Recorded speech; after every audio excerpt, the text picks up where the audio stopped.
ആം, ക്രിസ്തീയ Christian parenting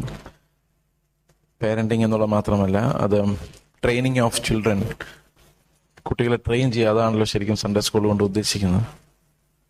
വീട്ടിലും Sunday സ്കൂളിലും ഒക്കെ ആയിട്ടാണല്ലോ കുട്ടികൾ അവരുടെ പേഴ്സണാലിറ്റി രൂപപ്പെടുത്തുന്നത്. ഇന്നത്തെ കാലത്ത് ഞാൻ ഇന്നലെ പറഞ്ഞ പോലെ പലതരത്തിലുള്ള സ്വാധീനങ്ങളുള്ള ഒരു സമൂഹത്തിലാണ് നമ്മൾ ജീവിക്കുന്നത്.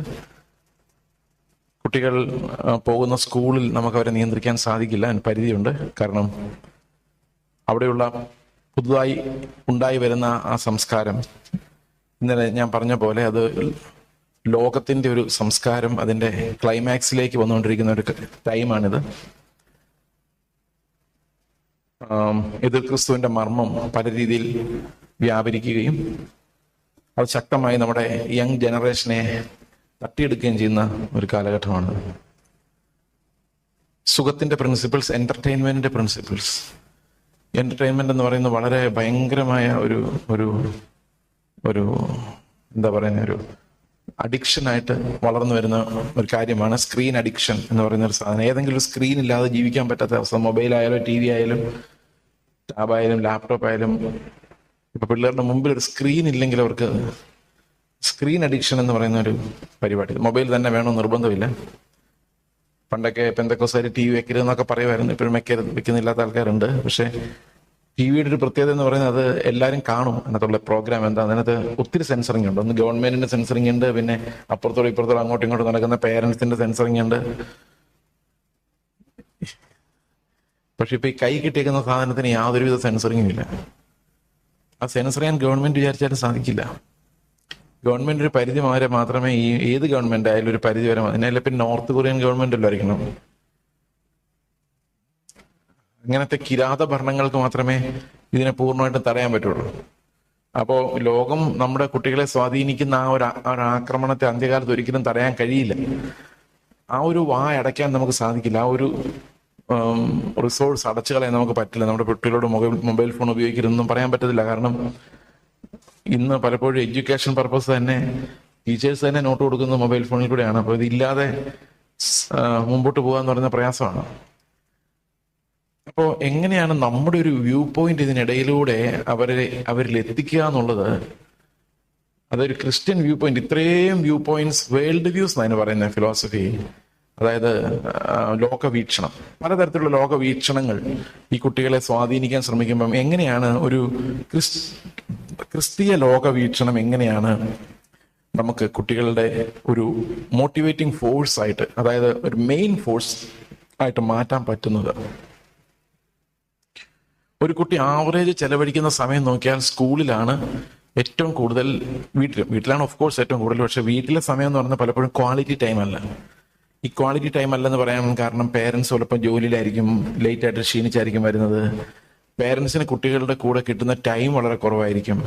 ചിലപ്പോൾ ഡ്യൂട്ടി ടൈംസ് ഒക്കെ കോയിൻസൈഡ് വരുമ്പോൾ പിള്ളേരെ കണ്ടുവെങ്കിൽ കണ്ടു എന്നായി, കണ്ടില്ലെങ്കിൽ കണ്ടില്ല, അത്രയേ ഉള്ളൂ. പക്ഷെ ഏറ്റവും കൂടുതൽ ക്വാളിറ്റി ടൈം അവർ ഉപയോഗിക്കുന്നത് കൂട്ടുകാരോടൊപ്പം, ടീച്ചേഴ്സിൻ്റെ ഒപ്പവുമാണ്. അതുകൊണ്ട് വളരെ ശക്തമായിട്ട് കുട്ടികളെ സ്വാധീനിക്കാനുള്ള ശക്തി അവർക്കുണ്ട്. അത് പലപ്പോഴും നമ്മൾ അനുഭവിക്കുന്നതാണ്. ചുറ്റുമുള്ളവർ എങ്ങനെയാണ് എന്ന് നോക്കി അവരിൽ നിന്ന് വ്യത്യസ്തനായി കളിയാക്കപ്പെടാതിരിക്കാൻ വേണ്ടി these children try very hard to be like their peers. അപ്പൊ പിയർ ഗ്രൂപ്പിൽ അവരെ പോലെ കാണപ്പെടുക എന്നുള്ളത് കുട്ടികളുടെ ഉള്ളിൽ വരുന്ന ഒരു ഭയങ്കരമായ ഒരു ടെംപ്ടേഷൻ. അപ്പൊ അതിനേക്കാൾ പവർഫുൾ ആയിട്ട് ക്രിസ്തുവിന് വേണ്ടി ജീവിക്കണം എന്നുള്ള ആ ഒരു വേൾഡ് വ്യൂ എങ്ങനെയാണ് ഈ കുട്ടികളിലേക്ക് എത്തിക്കുന്നത് എന്നുള്ളതാണ് ഇന്ന് നമ്മൾ നേരിടുന്ന ഏറ്റവും പ്രധാനപ്പെട്ട വെല്ലുവിളി. ഇന്ന് നമ്മൾ വെസ്റ്റേൺ രാജ്യങ്ങളിൽ നോക്കിക്കഴിഞ്ഞാൽ മിക്കവാറും പേരൻസ് ഒക്കെ ആ പരിശ്രമം അവസാനിപ്പിച്ച ഒരു രീതിയിലാണ് നമ്മൾ കാണുന്നത്. പ്രത്യേകിച്ചും വെസ്റ്റേൺ പേരന്റിങ്ങിനകത്ത് കുഞ്ഞുങ്ങൾ പതുക്കെ അവരൊരു പിക്ചർ അല്ലാതെ മാറിപ്പോകുന്ന, അതായത് പാസീവ് പേരന്റിങ് എന്ന് പറഞ്ഞാൽ അവരെ ഒന്ന് ഓവർ സൂപ്പർവൈസ് ചെയ്യുക എന്നുള്ളതല്ലാതെ അവരുടെ വേൾഡ് വ്യൂവിലേക്ക്, അവരുടെ വ്യൂ പോയിന്റിലോട്ട് കടന്നു കയറാതെയുള്ള നോൺ ഇൻട്രൂസീവ് പേരന്റിങ് ആണ് ഇന്ന് പൊതുവെ ലോകമെമ്പാടും കാണുന്നത്. നിങ്ങൾക്ക് വാക്ക് മനസ്സിലായോ എന്ന് എനിക്കറിയത്തില്ല. ഈ നോൺ ഇൻട്രൂസീവ് എന്ന് പറഞ്ഞു കഴിഞ്ഞാൽ നമ്മൾ അവന്റെ ലൈഫിലോട്ട് പ്രവേശിക്കുന്നില്ല, ഗിവിങ് ഹിം ഫ്രീഡം. ഈ ഡോക്ടർ സ്പോക്സ് എന്ന് പറഞ്ഞൊരു ഭയങ്കര പ്രശസ്തനായ ഒരു ചൈൽഡ് പീഡിയാട്രീഷ്യൻ സൈക്യാട്രിസ്റ്റ് ഉണ്ട്. അദ്ദേഹത്തിന്റെ ബുക്കുകളെല്ലാം ഇങ്ങനെ അവൈലബിൾ ആണ്. നിങ്ങൾ എത്ര പേര് കേട്ടിട്ടുണ്ട് ഡോക്ടർ സ്പോക്സിന്റെ ബുക്ക്? എനിക്കൊരു കുഞ്ഞുണ്ടായപ്പം എൻ്റെ ഒരു സാർ എനിക്ക് ഗിഫ്റ്റ് തന്നതാണ് ആ ബുക്ക്, ഡോക്ടർ സ്പോക്സ് ബുക്ക്. എൻ്റെ ഫുൾ പേര് ഞാൻ മറന്നുപോയി. പക്ഷെ അമേരിക്കയിൽ ഒരു തലമുറയെ മുഴുവൻ നശിപ്പിച്ച് കളഞ്ഞ ഒരു ഡോക്ടർ എന്നാണ് പുള്ളിയെ കുറിച്ച് പറയുന്നത്. അതായത് ആ ഡോക്ടറുടെ അഭിപ്രായം അനുസരിച്ച് നമ്മൾ ഇൻട്രൂഡ് ചെയ്യാതെ പിള്ളേരെ ഫെസിലിറ്റേറ്റ് ചെയ്ത് അവരുടെ മോഹങ്ങളിലൂടെ അവരുടെ ചിന്തകളെ സ്വാധീനിച്ച് ഇങ്ങനെ. പക്ഷെ ആ ഒരു തലമുറ മുഴുവൻ നഷ്ടപ്പെട്ടു പോയി. അപ്പൊ എങ്ങനെയാണ് നമ്മൾ ബലം പിടിച്ചു കഴിഞ്ഞാൽ പിള്ളേരുടെ മുകളിൽ ബലം പിടിച്ചു കഴിഞ്ഞാൽ എന്ത് സംഭവിക്കും? അവരുള്ളിൽ നിന്ന് റിബൽ ചെയ്യും. എങ്ങനെ ഇവർ റിബൽ ചെയ്യുന്നറിയോ? നമ്മുടെ ക്യാരക്ടർ കാണിച്ചോണ്ടാണ്. നിങ്ങൾ ഈ പ്രാർത്ഥിക്കാൻ നടക്കുന്ന ഈ പിള്ളേരെ ഇവിടെ വെച്ചോണ്ട് ഇത് പറയാൻ പാടില്ലായിരുന്നു. നിങ്ങൾ എപ്പോഴും പ്രാർത്ഥന എന്ന് പറഞ്ഞുകൊണ്ട് നടക്കുന്ന നിങ്ങൾ എങ്ങനെയാ ജീവിക്കുന്നത് എന്നൊരു ചോദ്യം ചോദിച്ചു കഴിയുമ്പോഴേക്കും നമ്മുടെ ആയുധങ്ങൾ ഇല്ലാതായി പോവാ. ഈ ചോദ്യം നിങ്ങൾ കേട്ടിട്ടുണ്ടോ? ചില ആൾക്കാരെങ്കിലും കേട്ടിട്ടുണ്ട്. അതൊരു റിബല്യന്റെ തുടക്കമാണ്. കാരണം ഈ കുട്ടികൾ മനസ്സിലാക്കി തുടങ്ങുവാണ് ഈ പറയുന്നൊന്നും അല്ലാതെ ഇതൊന്നും എൻ്റെ ജീവിതത്തിലോ കുടുംബത്തിലോ ഒന്നും കാണുന്നില്ല. അപ്പം ശരിക്കും കുഞ്ഞുങ്ങൾ ചോദ്യം ചെയ്യുന്നത് നിങ്ങൾ പ്രസംഗിക്കുന്ന ലൈഫ് എവിടെയെന്നാണ് പലപ്പോഴും നമ്മളോട്. പക്ഷെ ഒരു പ്രശ്നം എന്താണെന്ന് വെച്ച് കഴിഞ്ഞാൽ ആ ലൈഫ് കാണിച്ചു കൊടുക്കുക എന്ന് പറഞ്ഞാൽ ഭയങ്കര പ്രയാസമാണ്. നിങ്ങൾ ശ്രദ്ധിച്ചിട്ടുണ്ടോ? ഒരു കുടുംബത്തിനകത്ത് ക്രിസ്തുവിനെ തെളിയിക്കുക എന്ന് പറയുന്നതാണ് ലോകത്തിൽ എവിടെ തെളിയിക്കുന്നതിനേക്കാളും പാട്. കാരണം ഈ കുടുംബത്തിലുള്ളവർ നമ്മൾ രാവിലെ തൊട്ട് വൈകിട്ട് വരെ കണ്ടോണ്ടിരിക്കുക. എനിക്കിവിടെ നിന്ന് ക്രിസ്തുവിനെ തെളിയിക്കാൻ നിങ്ങൾ 1.5 മണിക്കൂർ എന്നെ കാണുന്നുള്ളൂ, ഭാഗ്യം. പക്ഷെ എൻ്റെ ഭാര്യ വേറൊരു വിശ്വാസത്തിലുള്ള ആളും ഞാൻ വിശ്വാസിയാണെങ്കിൽ ആ ഭാര്യയുടെ മുമ്പിൽ ക്രിസ്തുവാണ് ശരി എന്ന് എൻ്റെ ജീവിതം കൊണ്ട് തെളിയിക്കണമെങ്കിൽ ഞാൻ അസാമാന്യമായൊരു ക്രൂശ് വന്നാലേ പറ്റുള്ളൂ. കാരണം എന്തെങ്കിലും ഒരു പാകപ്പിഴ ഉണ്ടായാലും ഒരു ദേഷ്യം എൻ്റെ ഭാഗത്ത് വന്ന ഉടനെ പറയാം, കണ്ടോ നിന്റെ വിശ്വാസമായിട്ടെ നീ ചൂടാവുന്ന കണ്ടോ, പെട്ടെന്ന് ഓഫാവും ഈ അവിശ്വാസികളായ. അവിടെ പിള്ളേർക്ക് അങ്ങനെ തന്നെ ഒരു പ്രശ്നമുണ്ട്. പിള്ളേർ വളർന്നു വരുമ്പം മാതാപിതാക്കൾ കാണുന്ന ചെറിയ ചെറിയ മിസ്റ്റേക്കുകൾ പോലും അവർക്ക് ജയിക്കാനുള്ള ഒരു ആയുധമായിട്ട് എടുത്ത് പ്രയോഗിക്കും. സമ്മതിച്ചോ? അപ്പൊ മാതാപിതാക്കൾക്ക് ഇവരോട് സംസാരിക്കാനുള്ള കോൺഫിഡൻസ് ഇല്ലാതായി പോവാ. കാരണം എന്താന്ന് വെച്ച് കഴിഞ്ഞാൽ ഇന്നലെ ദേഷ്യപ്പെട്ടു, ഇന്നലെ ഭർത്താവും ഭാര്യയായിട്ട് ഇത്തിരി ചൂടായി സംസാരിക്കുന്ന കൊച്ചു കേട്ടിട്ടുണ്ട്. എന്നിട്ട് രാവിലെ നീ മര്യാദയ്ക്ക് പഠിക്കണമെന്ന് പറയുമ്പം എന്നെ ഉപദേശിക്കാന്ന് പറഞ്ഞു ഞാൻ കേട്ടതാ ഇന്നലെ നിങ്ങൾ സംസാരിക്കുന്നു പറഞ്ഞു കഴിയുമ്പോഴേക്കും ഗ്യാസ് പോവും. കാരണം നമ്മളിങ്ങനെ തെളിയിച്ച് നല്ലവരായിട്ട് വേണമല്ലോ പിള്ളേരെ നന്നാക്കാൻ, അല്ലേ? എന്ത് പറയുന്നു? ശരിയാണോ ഞാൻ പറഞ്ഞത്? അപ്പൊ ഒന്നാമത്തെ പ്രശ്നം എന്ന് പറഞ്ഞാൽ പേരന്റിങ്ങിന്റെ ഒരു പ്രശ്നം how many of us can lead by example എന്നുള്ളതാണ്. ഞാൻ ആദ്യം തന്നെ കണ്ടെത്തിയ ഒരു ഉത്തരം എന്നെ കൊണ്ട് ഇത് പറ്റില്ല എന്ന്. കാരണം എങ്ങനെ നമ്മൾ പരിശ്രമിച്ചാൽ ഈ പിള്ളേർ എന്തെങ്കിലും കണ്ടുപിടിക്കും. അപ്പൊ പിള്ളേർ നോക്കുമ്പം നമ്മുടെ ദേഷ്യം ചില സമയത്ത് നിയന്ത്രിക്കാൻ പറ്റി കാണുന്നില്ല. ചിലപ്പം ഏതെങ്കിലും കടയിൽ ചെന്നിട്ട് ഇത് കൊള്ളില്ല, കുറച്ചുകൂടെ നല്ല ഡ്രസ്സ് എടുത്തേക്കാമെന്ന് വിചാരിക്കുമ്പോൾ കൊച്ചു ചോദിക്കും എന്തായാലും കുഴപ്പമില്ല എന്നല്ല ഇന്നലെ പറഞ്ഞത്. നീ ഏത് ഫുഡ് കഴിക്കാനും ദൈവത്തിന് സ്തോത്രം ചെയ്തുകൊണ്ട് കഴിക്കണം എന്ന് പറഞ്ഞ അതേ അമ്മ തന്നെയാണോ ഈ സാരി കൊള്ളില്ല എന്ന് പറയുന്നത്? പ്രശ്നമില്ലേ? ഞാൻ പിള്ളേർക്ക് പുതിയ ആയുധങ്ങൾ വെച്ച് കൊടുക്കുകയാണോ ഞാൻ? നീ എന്ത് ബ്രേക്ക്ഫാസ്റ്റ് ആണെങ്കിലും സ്തോത്രം ചെയ്ത് കഴിക്കടാ എന്ന് പറയുന്ന അമ്മ അപ്പനോട് പറയുമ്പോ ഞാൻ ഈ ഡ്രസ്സ് തന്നെ ഇട്ടുകൊണ്ട് എത്ര നാൾ പോകുമെന്ന് ചോദിക്കുമ്പം ഈ കൊച്ചോട്ടിരുന്നോണ്ട് ചിന്തിക്കുക, കണ്ടോ ഏത് ബ്രേക്ക്ഫാസ്റ്റ് വേണമെങ്കിലും ഞാൻ കഴിക്കണം, ഏത് ഡ്രസ്സ് വേണമെങ്കിലും അമ്മയ്ക്ക് ഇടാൻ പറ്റത്തില്ല.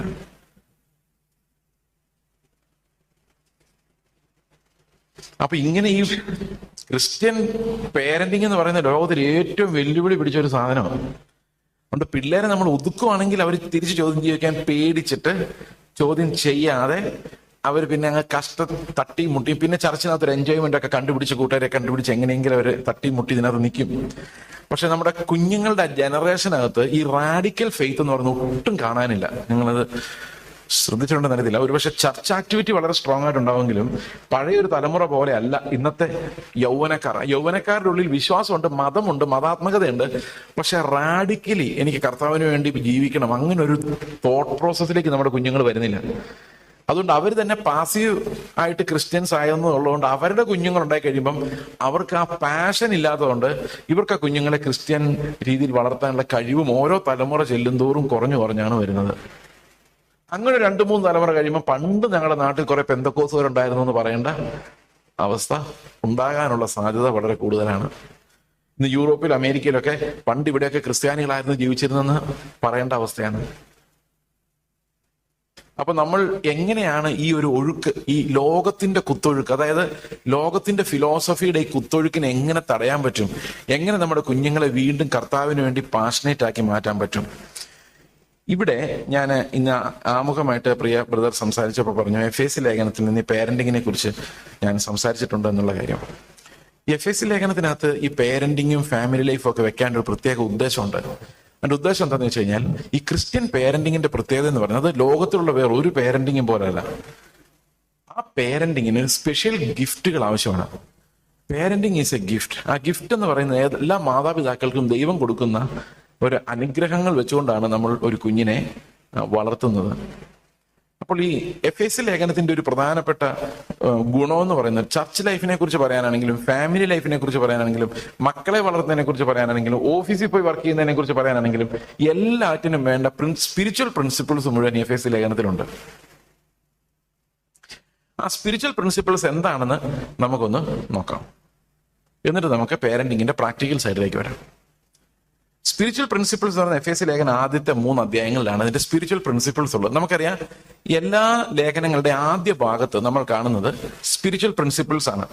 എഫേസ്യ ലേഖനത്തിന്റെ 6-ാം അധ്യായത്തിലെ അതിന്റെ 4-ാം വാക്യം ഒന്ന് വായിച്ചിട്ട് നമുക്ക് പിതാക്കന്മാരെ, നിങ്ങളുടെ മക്കളെ ദേഷ്യം പിടിപ്പിക്കാതെ കർത്താവിന്റെ ബാലശിക്ഷ എന്ന് പറയുമ്പം bring them up in the discipline എന്നാണ്. ബാലശിക്ഷയിലും പഥ്യോപദേശത്തിലും. അപ്പൊ എങ്ങനെ വളർത്തണം? പഥ്യോപദേശത്തിൽ പോയിട്ട് വളർത്തണം. നമ്മൾ സാധാരണ എങ്ങനെ പിള്ളേരെ വളർത്തുന്നറിയോ? ധർമ്മോപദേശത്തിലാണ് വളർത്തുന്നത്. എന്താണ് വ്യത്യാസം? പഥ്യോപദേശത്തിൽ കുഞ്ഞുങ്ങളെ വളർത്തുന്നതും ധർമ്മോപദേശത്തിൽ കുഞ്ഞുങ്ങളെ വളർത്തുന്നതും തമ്മിൽ വലിയ വ്യത്യാസമുണ്ട്. എന്താണ് പഥ്യോപദേശം, എന്താണ് ധർമ്മോപദേശം? ധർമ്മോപദേശം എന്ന് പറയുന്ന ഒരു പ്രിവെന്റീവ് ഡോക്ട്രിനാണ്. അതായത് നമ്മൾ 1 തിമോത്തിയോസിന്റെ ലേഖനം 1-ാം അധ്യായം അതിന്റെ 6-ാം വാക്യം നമുക്ക് നോക്കാം.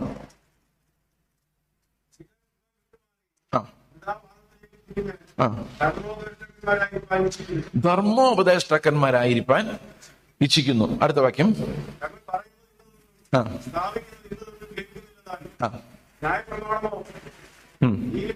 ന്യായപ്രമാണമോ നീതിമാനുള്ളതല്ല, അധർമ്മികളുടെ അധർമ്മം തടയാനുള്ളതാണ്, അഭക്തരുടെ അഭക്തി ഇല്ലാതാക്കാൻ വേണ്ടിയുള്ളതാണ്, അനുസരണക്കേട് ഇല്ലാതാക്കാൻ വേണ്ടി. അപ്പൊ ഇതെല്ലാം ദുഷ്ടന്മാർക്കും പാപികൾക്കും വേണ്ടി വെച്ചിരിക്കുന്ന റൂളാണ്. ധർമ്മം അതാ നമ്മൾ ഉപദേശിക്കുന്നത്. മോഷ്ടിക്കരുത്, അതൊക്കെ ആവശ്യമാണ് പിള്ളേർക്ക്. പക്ഷെ അതൊന്നും ഒരു ക്രിസ്ത്യൻ പേരന്റിങ്ങിന്റെ ഭാഗമല്ല. ഞാൻ പറഞ്ഞ് മനസ്സിലാവുന്നുണ്ടോ? ഇതെല്ലാം പിള്ളേരോട് പറഞ്ഞു കൊടുക്കണം. നിങ്ങൾ മോഷ്ടിക്കരുത്, നിങ്ങൾ കള്ളം പറയരുത്, സത്യം പറയാവൂ, ഇതെല്ലാം പഠിപ്പിക്കുന്നുണ്ട്. പ്രാർത്ഥിക്കണം, അതായത് നിങ്ങൾ ചർച്ചിൽ പോകണം, ഇതൊക്കെ ശരിയാണ്. ഇതെല്ലാം മോറൽ ഇൻസ്ട്രക്ഷൻ നൽകണം. But that's not doctrinal. അത് വേദപുസ്തകത്തിന്റെ ഉപദേശം എന്ന് പറയാൻ പറ്റില്ല. എല്ലാ മതങ്ങൾക്കും അങ്ങനെയുള്ള ഉപദേശങ്ങളുണ്ട്, നമ്മുടെ മനസാക്ഷിക്ക് അങ്ങനെയുള്ള ഉപദേശങ്ങളുണ്ട്. ധർമ്മം പഠിപ്പിക്കുക, അതെല്ലാ പേരൻസും ജാതി മത ഭേദമന്യേ ചെയ്യുന്നതാണ്. എന്താണ് ഈ മോറൽ ഇൻസ്ട്രക്ഷൻ എന്ന് പറയുന്നത്? മനസ്സിലായോ? അപ്പോൾ ആ മോറൽ ഇൻസ്ട്രക്ഷൻ വേണോന്ന് ചോദിച്ചാൽ വേണം. അത് കൃത്യമായിട്ടും വേണം, അല്ല നാട്ടുകാരുടെ തല്ലുകൊള്ളും. അത് തീർച്ചയായിട്ടും ഈ കുട്ടികളെ ചെറുപ്പത്തിലെ പഠിപ്പിച്ചിരിക്കണം. Moral instruction has its place. പക്ഷെ അതല്ല ക്രിസ്ത്യൻ ട്രെയിനിങ് എന്ന് പറയുന്നത്. Christian education is not moral education. മനസ്സിലായതിന്റെ അത്? അപ്പോൾ ക്രിസ്ത്യൻ എഡ്യൂക്കേഷൻ എന്ന് പറയുന്നത് എന്തിലുള്ള വളർച്ചയാണ്? പഥ്യോപദേശത്തിലുള്ളതാണ്. Sound doctrine. Train them up in the sound doctrine. അപ്പൊ പിള്ളേർ എപ്പോ തൊട്ടാണ് ഉപദേശം പഠിക്കേണ്ടത്? അവര് പഠിച്ചു തുടങ്ങേണ്ടത് തന്നെ അവർ രക്ഷയുടെ കാര്യം മനസ്സിലാക്കാൻ, ആ പൊരുൾ മനസ്സിലാക്കാനുള്ള ബുദ്ധി അവർക്ക് ലഭിക്കുമ്പോൾ തൊട്ട് അവർ കേൾക്കേണ്ടത് പഥ്യോപദേശമാണ്, സൗണ്ട് ഡോക്ട്രിനാണ്. സൗണ്ട് ഡോക്ട്രിൻ പഠിപ്പിക്കുന്നവർക്ക് ധർമ്മോപദേശം പഠിപ്പിക്കുന്നവരായിട്ട് വലിയൊരു വ്യത്യാസം ഉണ്ട്. എന്താന്ന് പറയാം? ധർമ്മോപദേശം പഠിപ്പിക്കാൻ ഒരു വടി ആവശ്യമാണ്, ധർമ്മോപദേശം പഠിപ്പിക്കാൻ നല്ല പൊട്ടീര് കൊടുക്കേണ്ടി വരും. ധർമ്മോപദേശം പഠിപ്പിക്കണമെങ്കിൽ നമ്മൾ ആ ധർമ്മം ചെയ്യുന്നവരായിരിക്കേണ്ടി വരും. എന്നാൽ പത്യോപദേശം പഠിപ്പിക്കാൻ വടിയുടെ ആവശ്യമില്ല. പിള്ളേര് പ്രകോപിതരാകാൻ പാടില്ല, കോപം അവരിൽ ഉണ്ടാകാൻ പാടില്ല, ദേഷ്യം പിടിപ്പിക്കാൻ പാടില്ല, വടി എടുക്കാൻ പാടില്ല.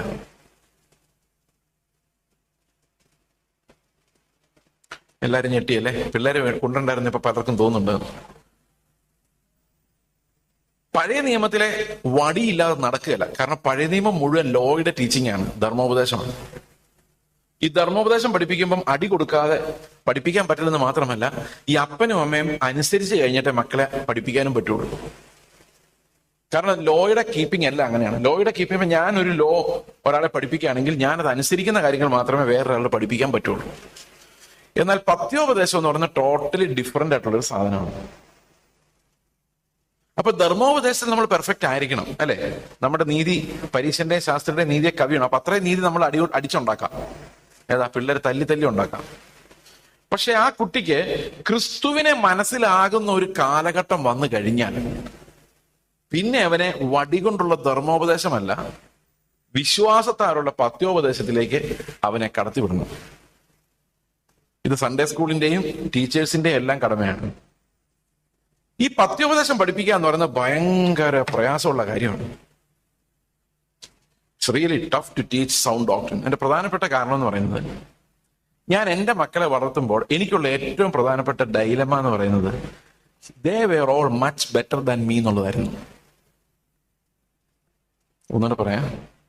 ഞാൻ വടിയെടുക്കുമ്പോൾ ദൈവത്തിന്റെ ആത്മാവ് എന്നോട് പറയും, അവന്മാര് നിന്നേക്കാൾ എന്തോ ഭേദമാണ്. അപ്പൊ ഈ ധർമ്മോപദേശം വെച്ച് അവരെ തല്ലാനുള്ള എന്റെ കഴിവ് നഷ്ടപ്പെട്ടു പോയി. കാരണം ഞാൻ വടിയെടുക്കുമ്പോഴെല്ലാം എന്റെ മനസ്സിലേക്ക് വരുന്നത്, why are you angry with him, you were much worse. ശരിയാ, എന്റെ പേരൻസിന് ഞാൻ സമാധാനം കൊടുക്കാത്ത വാശിക്കാരാണ്. പിന്നെ നമ്മൾ നമ്മുടെ പിള്ളേരോട് പറയും ഞാൻ ഇങ്ങനൊന്നും അല്ലടാ വളർന്നത്, ഞാൻ ഭയങ്കര പഠിത്തമായിരുന്നു, നീ ഇങ്ങനെ തെക്കോടൊക്കെ നടന്നോ. എനിക്ക് ഈ കൊച്ചു വിചാരിക്കുന്ന അപ്പനമ്മയും ഭയങ്കര പഠിത്തമായിരുന്നു. നമ്മൾ ഇതിനേക്കാളും ഭയങ്കര നമ്മൾ മറന്നുപോയതാ. നമ്മുടെ പുറകെ അപ്പനമ്മയും വടിയെടുത്തോണ്ട് നടന്നൊന്നും ഒക്കെ നമ്മൾ മറന്നുപോയതാ. അപ്പൊ നമ്മൾ ആ ഹൈ മോറൽ ഗ്രൗണ്ടിൽ നിന്നോണ്ടാ പിള്ളേരോട് പറയുന്ന മര്യാദയ്ക്ക് പഠിക്കടാ. ഇതേ വാക്ക് നമ്മുടെ അപ്പനമ്മയും പറഞ്ഞപ്പോ പോയി പണി നോക്കാൻ മനസ്സുകൊണ്ട് പറഞ്ഞിട്ട് പൂജ്യമെട്ട് കളിച്ചോണ്ടിരുന്ന നമ്മള് ഇന്ന് പിള്ളേര് ഫോൺ എടുക്കുമ്പോൾ വഴക്ക് പറയും. ശരിയല്ലേ? എന്നിട്ട് പറയും, നീ ഒരു അപ്പനാവുമ്പോഴാടാ ഇതിന്റെ വിഷമം മനസ്സിലാവുള്ളൂ. അത് എനിക്ക് ഇപ്പോഴാ മനസ്സിലായെന്ന് അതിന്റെ അർത്ഥം. ഞാനും നേരത്തെ മനസ്സിലാക്കിയിട്ടില്ലായിരുന്നു. ഇപ്പൊ ഞാനൊരു അപ്പനായപ്പോഴായിരുന്നു. ഇത് ഇങ്ങനെയാണ്. ഇത് മനുഷ്യർ എത്ര സെഞ്ചുറി കഴിഞ്ഞാലും ഇങ്ങനെ ആവുള്ളൂ.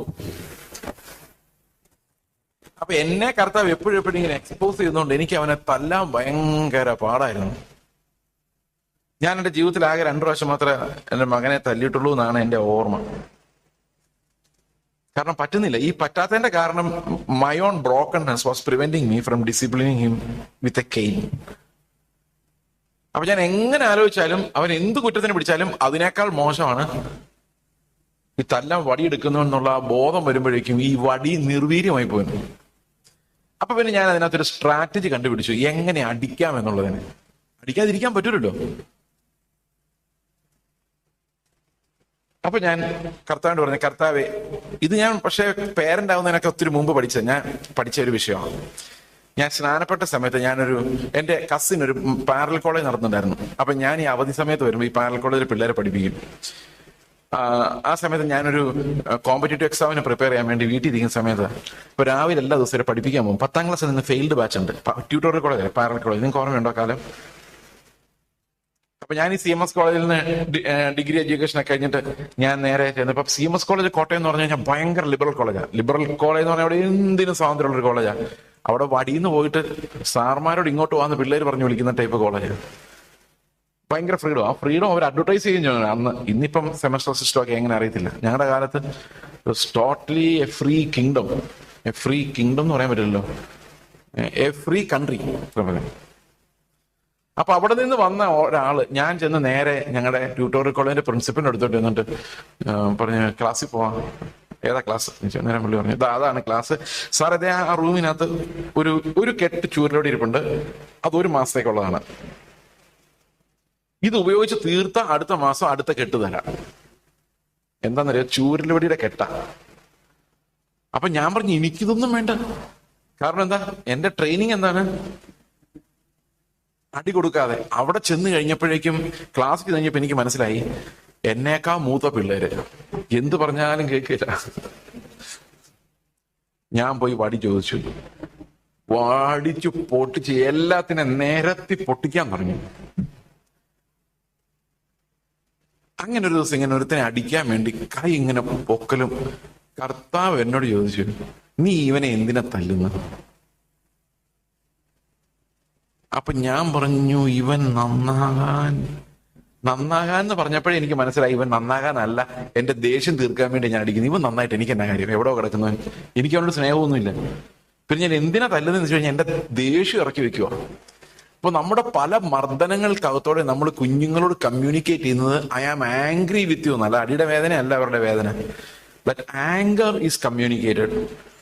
അപ്പൊ ഞാൻ എന്തിനാ അവനെ അടിച്ചതെന്ന് ചോദിച്ചു കഴിഞ്ഞാൽ എനിക്ക് ദേഷ്യം സഹിക്കാൻ പറ്റാത്തതുകൊണ്ടും എനിക്ക് ഇവനെ കാണുമ്പം വൈരാഗ്യം തോന്നുന്നുണ്ടോ. കാരണം അത്ര ഉഴപ്പന. അപ്പൊ ഞാൻ ഈ ഡിസിപ്ലിനിങ് എന്ന് പറയുന്നത് ഹോൾ സ്ട്രക്ചർ, എങ്ങനെയാണ് കുട്ടികളെ ഡിസിപ്ലിൻ ചെയ്യേണ്ടതെന്നുള്ളതിനെ കുറിച്ച് എന്റെ ഹൃദയത്തിൽ വന്ന ഒരു ആശയം എന്ന് പറയുന്നത്, ഒരിക്കലും ദേഷ്യം വരുമ്പം തല്ലരുതെന്നുള്ളതാണ്. നിങ്ങളുടെ ദേഷ്യം കളയാൻ വേറെ 100,000 വഴികൾ കണ്ടുപിടിക്കണം. ഇന്നലെ ഞാൻ പറഞ്ഞ പോലെ വേണമെങ്കിൽ ചാക്കിനകത്ത് മണൽ വെച്ച് കെട്ടിയിട്ട് മക്കളുടെ പേരോ വല്ല എഴുതിയൊരു സൈഡ് വെച്ചേക്ക്. ദേഷ്യം വരുമ്പം ദേഷ്യം മുഴുവൻ അവിടെ തീർത്തിട്ട് വേണം വടിയെടുക്കാൻ. അല്ലെങ്കിൽ രാവിലെ ഒരു പ്രശ്നം ഉണ്ടാക്കി അന്നേരം വടിയെടുക്കരുത്. വൈകിട്ട് എല്ലാം കഴിഞ്ഞ് ദേഷ്യമൊക്കെ അടങ്ങി ആഹാരമൊക്കെ കൊടുത്ത് സ്നേഹമായിട്ട് വായിലൊക്കെ വെച്ച് കൊടുത്തിട്ട് എല്ലാം കഴിഞ്ഞിട്ട് പിടിക്കണം. എന്നിട്ട് പറയണം, നീ രാവിലെ ഈ പണി ചെയ്തില്ലേ, എനിക്ക് നിന്നെ അടിക്കണമെന്ന് തോന്നി, പക്ഷെ അന്ന് എനിക്ക് ഭയങ്കര ദേഷ്യമായിരുന്നു. ദേഷ്യമൊക്കെ പോയിട്ട് സ്നേഹമായ ശേഷം അടിക്കാന്ന് വിചാരിച്ച് ഞാൻ വെയിറ്റ് ചെയ്യുമായിരുന്നു.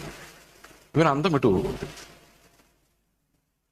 എന്നിട്ട് അതുകൊണ്ട് പറയും, ഞാനിത് അടിക്കുന്ന നിന്നെ ദേഷ്യമായിട്ടല്ല, നീ നന്നാകാൻ വേണ്ടിയാണ്. നീ ഇത് അടിച്ചില്ലെങ്കിൽ നീ ഇത് ഓർക്കൂല. അതുകൊണ്ട് വേറെ നിവൃത്തി ഇല്ലാത്തതുകൊണ്ടാ മോനെ. ദൈവം നമ്മളെ ശിക്ഷിക്കുന്ന നിവൃത്തി ഇല്ലാത്തതുകൊണ്ടാ. അതുപോലെ ഈ എന്റെ ശിക്ഷ നിവൃത്തികളായിട്ട് വിചാരിച്ചാൽ മതി. കൈ ഇങ്ങനെ നീട്ടിക്കോ എന്ന് പറയുമ്പം അവനും തോന്നും ഒരു ശിക്ഷണം എന്ന് പറയുന്നത് അമ്മയുടെ ദേഷ്യമല്ല, ഇത് അമ്മയുടെ സ്നേഹമാണെന്ന് ആ കൊച്ചിന്റെ ഉള്ളിലേക്കും തോന്നും. തന്നെയല്ല, ഈ അടിക്കുമ്പോ അത്രയും ബലം ഉണ്ടാവില്ല. നേരത്തെ നമ്മൾ അടിക്കുമ്പം ഈ കുറ്റത്തിന്റെ പ്രശ്നമുണ്ട്, അതോടൊപ്പം തന്നെ എന്റെ ദേഷ്യമുണ്ട്, ഭാര്യയോടുള്ള വൈരാഗ്യമുണ്ട്, ഭർത്താവിനോടുള്ള ദേഷ്യമുണ്ട്, ഓഫീസിലെ ഫ്രസ്ട്രേഷൻ ഉണ്ട്. ഇതെല്ലാമാണ് ആ കൊച്ചിന്റെ തലയിലോട്ട് വെക്കുന്നത്. അപ്പൊ ശിക്ഷണത്തിന് വിലയില്ലാതായി പോകും. സമ്മതിച്ചോ നിങ്ങള്? അപ്പൊ ഞാൻ അങ്ങനെ ഒരു പരിപാടി ഡിവൈസ് ചെയ്തെടുത്തു. അതായത് ദേഷ്യം വരുമ്പോ അടിക്കരുത്, ദേഷ്യം വരുമ്പോ വടി ദൂരെ കൊണ്ട് വെച്ചേക്കണം, നമ്മൾ എത്താതെ. എന്നിട്ട് നമുക്ക് വേണമെങ്കിൽ ദേഷ്യം കളയാൻ വേണ്ടി ഞാൻ നേരത്തെ പറഞ്ഞാൽ ഒന്ന് ഇടിക്കുവോ അല്ലെങ്കിൽ 10 തൊട്ട് 0 വരെ കൗണ്ട് ചെയ്യോ എന്തെങ്കിലുമൊക്കെ ചെയ്ത് ദേഷ്യം എന്ന് പറയുന്ന സാധനം സമ്മതിച്ചെല്ലാരും എവിടെ നടക്കും? ദേഷ്യം വന്ന് അടിയും കഴിഞ്ഞിട്ട് നമ്മൾ ഓർക്കുള്ളൂ. ഇതൊക്കെ നോക്കാം, നടക്കുമെന്ന് നോക്കാം. ഓക്കെ, അപ്പോൾ ഡിസിപ്ലിനിങ്ങിനകത്ത് ഒരു മെത്തഡ് കൊണ്ടുവന്നു കഴിഞ്ഞാൽ അടി ലഘുവായിരിക്കും, പക്ഷെ ആ കുട്ടിയോട് കമ്മ്യൂണിക്കേറ്റ് ചെയ്യും. എന്റെ അപ്പൻ എന്നെ സ്നേഹിക്കുന്നുണ്ട്, സ്നേഹത്തിൽ നിന്നാണ് ഈ അടി വന്നതെന്ന് ആ കുട്ടിയോട് കമ്മ്യൂണിക്കേറ്റ് ചെയ്യാം. അപ്പൊ അപ്പനോട് വൈരാഗ്യം ഉണ്ടാവില്ല. നമുക്കറിയാം, നമ്മൾ ഓരോ പ്രാവശ്യവും പല കാര്യങ്ങളും കുഞ്ഞുങ്ങൾ ഇടപെടുമ്പോൾ അവരുടെ ഉള്ളിൽ അൺഎക്സ്പ്ലെയിൻഡ് ഓർ എക്സ്പ്രസ്ഡ് ആങ്കർ ഉള്ളിൽ വളർന്നു വരുന്നുണ്ടാവും. We will never know. അത് നമ്മൾ എപ്പോഴും അറിയുന്നില്ല. നമ്മൾ വടിയേയും കുത്തി പിടിച്ച് നടക്കുമ്പോഴാണ് ഇവന്റെ ഉള്ളിലുള്ള ദേഷ്യമല്ല നമ്മുടെ തല്ലോട്ട് വയ്ക്കുന്നത്. കണ്ടോ? നമ്മളൊരു ബോംബിനെയാണ് ചെലവ് കൊടുത്ത് തല്ലും കൊടുത്ത് വളർത്തുന്നത്. ഇപ്പൊ ഒരു പയ്യന്മാരും പാവങ്ങളും കുഞ്ഞുങ്ങളായിട്ടൊന്നും കാണിക്കാൻ പറ്റുന്നില്ല. നമ്മൾ വയ്യാതായി കിടക്കുന്ന ഒരു സമയത്ത് ഇവൻ ആ ദേഷ്യം അവന് പോലും അറിയത്തില്ലാതെ തന്നെ അവിടെങ്കിലും കിടക്കെന്ന് പറഞ്ഞിട്ട് പോകുന്നതാണ്. ഇപ്പൊ മനസ്സിലാവും, പണ്ട് അടിച്ചതിന്റെ ഒക്കെ ആയിരിക്കും. അപ്പൊ പിന്നെ എങ്ങനെയാണ് നമ്മൾ എഫക്റ്റീവായിട്ട് പഠിപ്പിക്കുകയും ട്രെയിൻ ചെയ്യുകയും ചെയ്യുന്നെന്നുള്ളതിന് ഈ എഫേസ്യ ലേഖനത്തില് ഒരു മാനദണ്ഡം വെച്ചിട്ടുണ്ട്. എല്ലാ ബന്ധങ്ങൾക്കും അതൊരടിസ്ഥാനമാണ്. നമ്മുടെ വിവാഹം കഴിക്കാൻ ദൈവം അനുവദിക്കുമ്പോൾ തന്നെ ഒരു വിവാഹ ജീവിതത്തിൽ കൊടുക്കേണ്ട കൈവാങ്ങലുകൾ അല്ലെ, കൈമാറ്റങ്ങൾ, ഭർത്താവ് ഭാര്യയ്ക്ക് കൊടുക്കുന്നത്, ഭാര്യ ഭർത്താവിന് കൊടുക്കുന്നത്, എക്സ്ചേഞ്ചസ് ഓഫ് ലവ്, സ്നേഹത്തിന്റെ എക്സ്ചേഞ്ചുകൾ, അത് കർത്താവിൽ നമ്മൾ പ്രാപിക്കുന്നതാണെന്ന് എഫേസ്യ ലേഖനം പറയുന്നതാണ്. അവന്റെ കൃപയുടെ വ്യാപാര ശക്തി, അതിന്റെ അത്യന്ത ധനം the transactional power of his grace. അവന്റെ കൃപയുടെ വ്യാപാര ശക്തി, അത് അത്യന്ത വ്യാപാര ശക്തി. നമ്മുടെ ഓരോ ട്രാൻസാക്ഷൻസിനകത്തോടെയും വ്യാപരിക്കേണ്ട ഒരു ദൈവകൃപയാണ് ഗ്രേസ്. ഈ ഗ്രേസ് എന്ന വാക്ക് നമ്മൾ മറന്നു പോകരുത്. എല്ലാ റിലേഷൻഷിപ്പിലും അത് വളരെ പ്രധാനമാണ്. ഗ്രേസ് എന്ന് പറഞ്ഞാൽ എന്താണ്? കൃപ എന്ന് പറഞ്ഞാൽ എന്താണ്? എഫെസ്യ ലേഖനത്തിൽ ഒരു പ്രധാനപ്പെട്ട തീമാണ് the beauty of his grace, the riches of his grace. അവന്റെ കൃപാധനം, the glory of the riches of his grace. അവന്റെ കൃപാധനത്തിന്റെ മഹത്വം. എന്താണ് കൃപ? ഒറ്റ വാക്കിൽ ആർക്കെങ്കിലും പറയാമോ? അർഹിക്കാത്ത സ്ഥലത്തുള്ള ദൈവത്തിന്റെ ദാനം. അതൊരർത്ഥമാണ്, പക്ഷെ ആ അർത്ഥത്തിലല്ല ഇവിടെ അത് പ്രയോഗിച്ചിരിക്കുന്നത്. ഇപ്പൊ ഞാൻ ഒരാളെ കണ്ടിട്ട് പറയാണ്, ഓ എന്തൊരു കൃപയാ മനുഷ്യന് എന്ന് പറയുകയാണെങ്കിൽ അർത്ഥം എന്താ? ഓ എന്തൊരു അർഹിക്കാത്ത ദാനമാ മനുഷ്യന് എന്നാണോ? ആണോ? Oh what a graceful person എന്ന് പറഞ്ഞു. ഓ എന്തൊരു അർഹിക്കാത്ത ദാനമുള്ള വ്യക്തി എന്നാണോ ഉദ്ദേശിച്ചത്? അല്ലല്ലോ. നിങ്ങളിപ്പോ പാട്ട് പാടിയില്ലേ, അനുഗ്രഹത്തിന് അധിപതിയെ അനന്ത കൃപ പെരുന്നതി. അത് ഇത്തിരി ഡീപ്പായിട്ട് പാടിയാ ഭയങ്കര ഗ്രേസ്ഫുൾ ആ പാട്ട്. പാട്ട് കേൾക്കുമ്പോൾ ഞാൻ അവിടെ ആലോചിച്ചു, എന്ത് ഗ്രേസ്ഫുൾ ആണ് ഇങ്ങനെ പാടുമ്പോൾ. ഈ ഗ്രേസ്ഫുൾ എന്ന് പറഞ്ഞാൽ എന്താ അർത്ഥം?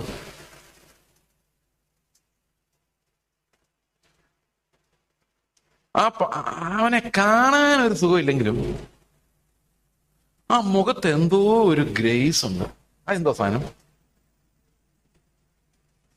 ഇനി ഒരു വാക്യം വായിക്കാം. യോഹന്നാന്റെ സുവിശേഷം 1:14 പറയുന്നു,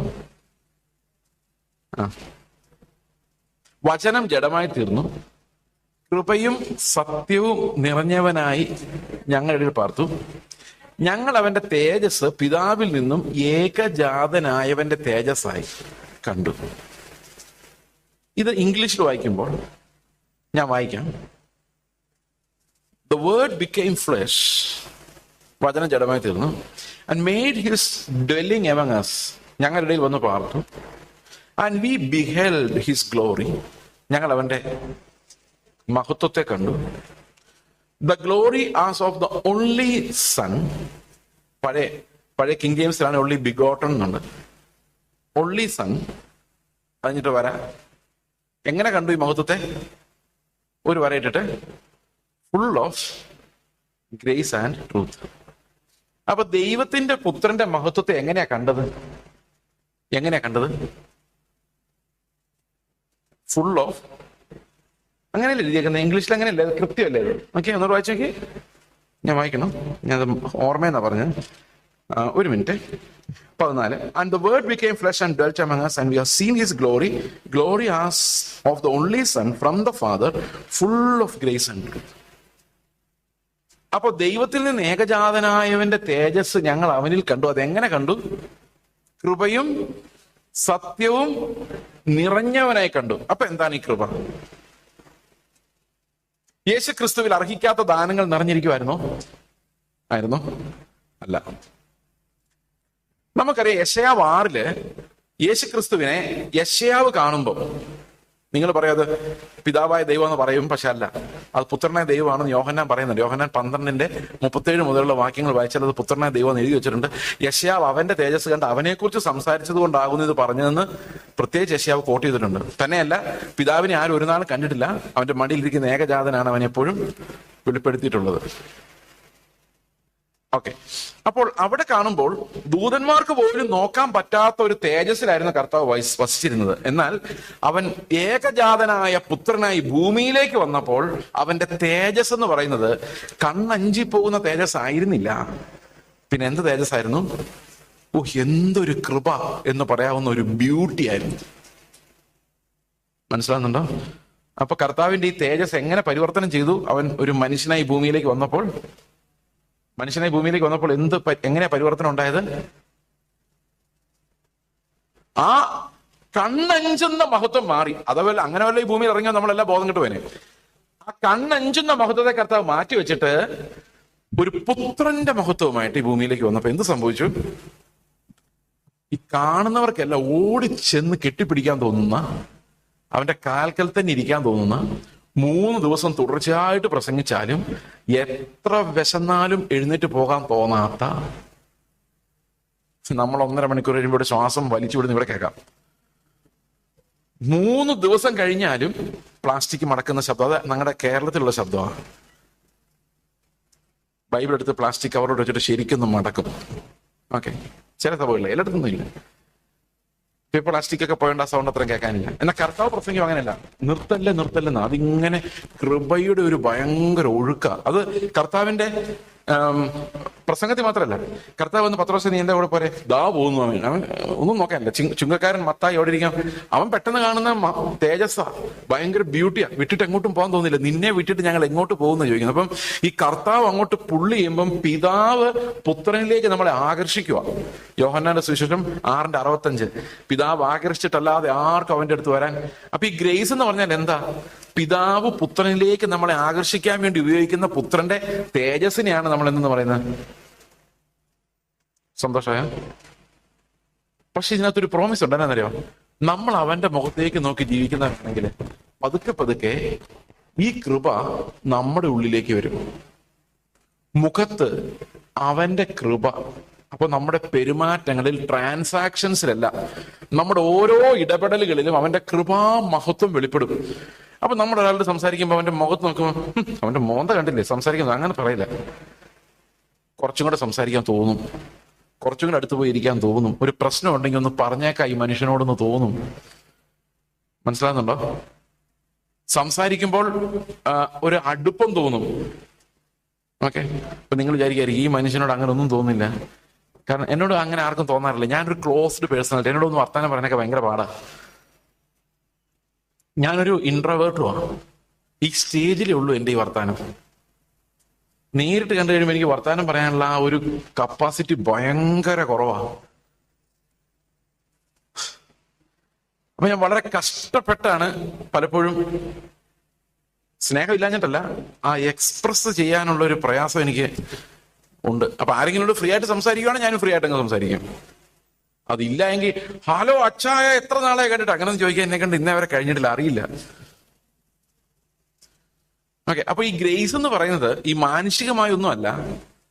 ആ ആളെ കാണുമ്പോൾ, ആളുടെ ശബ്ദം കേൾക്കുമ്പോൾ നമുക്ക് ഉള്ളിൽ തോന്നുന്ന ഒരു അലൗകികമായ സന്തോഷം. അത് കർത്താവിന് ഭയങ്കരമായിട്ടുണ്ടായിരുന്നു.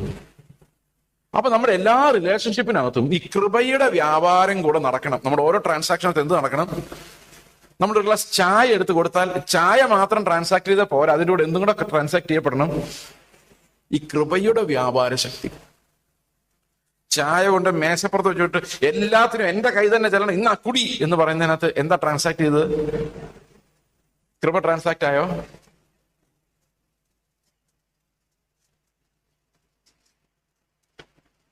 അത് ഞാനാ.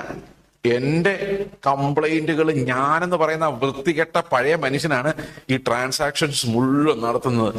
അപ്പൊ എത്ര പത്യോപദേശം പറഞ്ഞാലും പിള്ളേർക്ക് മനസ്സിലാവൂല. നിങ്ങൾക്ക് മനസ്സിലായോ? നിങ്ങൾക്ക് മനസ്സിലായോ ഞാൻ പറയുന്നത്? മനസ്സിലായില്ല അല്ലേ? കൃപയെ പറയണം, കുറച്ചുകൂടെ ഇത്തിരി വെള്ളം കുടിച്ചിട്ട് പറയാം. അപ്പോൾ ഈ കൃപയുടെ ട്രാൻസാക്ഷൻ ആണ് എഫെസി ലേഖനത്തിന്റെ പ്രൈമറി പ്രിൻസിപ്പിൾ. കൃപയുടെ വ്യാപാര ശക്തി അതെങ്ങനെ സംഭവിക്കുന്നു വെച്ച് കഴിഞ്ഞാൽ, ഇത് കർത്താവിൽ നമ്മൾ തിരഞ്ഞെടുക്കപ്പെട്ടതുകൊണ്ടും നമ്മൾ ആ കൃപയുടെ അവകാശികളായതുകൊണ്ടും ഈ കൃപ നമ്മിൽ വെളിപ്പെടാനിരിക്കുന്ന തേജസ്. ഇപ്പൊ നമ്മളിൽ കൃപ എന്തുമാത്രം വർദ്ധിച്ചു വരുന്നോ അത് പിന്നെ എന്ത് സംഭവിക്കുന്നറിയോ? അത് പിന്നീട് ഒരിക്കൽ നമ്മൾ തേജസ്കരിക്കപ്പെടുമ്പോൾ അത് ഭയങ്കര കണ്ണഞ്ചിപ്പിക്കുന്ന ലൈറ്റായിട്ട് വരും. ഇപ്പൊ ഞാൻ ഉദാഹരണം അതൊന്ന് എക്സ്പ്ലെയിൻ ചെയ്യാം.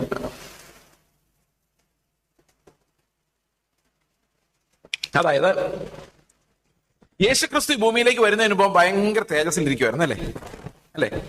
അവൻ ഈ ഭൂമിയിലേക്ക് വന്നപ്പോ എന്ത് സംഭവിച്ചു? ആ തേജസ് മാറ്റി വെച്ചിട്ട് ഈ ഗ്രേസ് എന്നുള്ളതിന്റെ ഒരു നിർവചനം ഞാൻ തരാം. നിങ്ങൾ ഇന്ന് ഡിക്ഷണറി പോയി നോക്കണേ.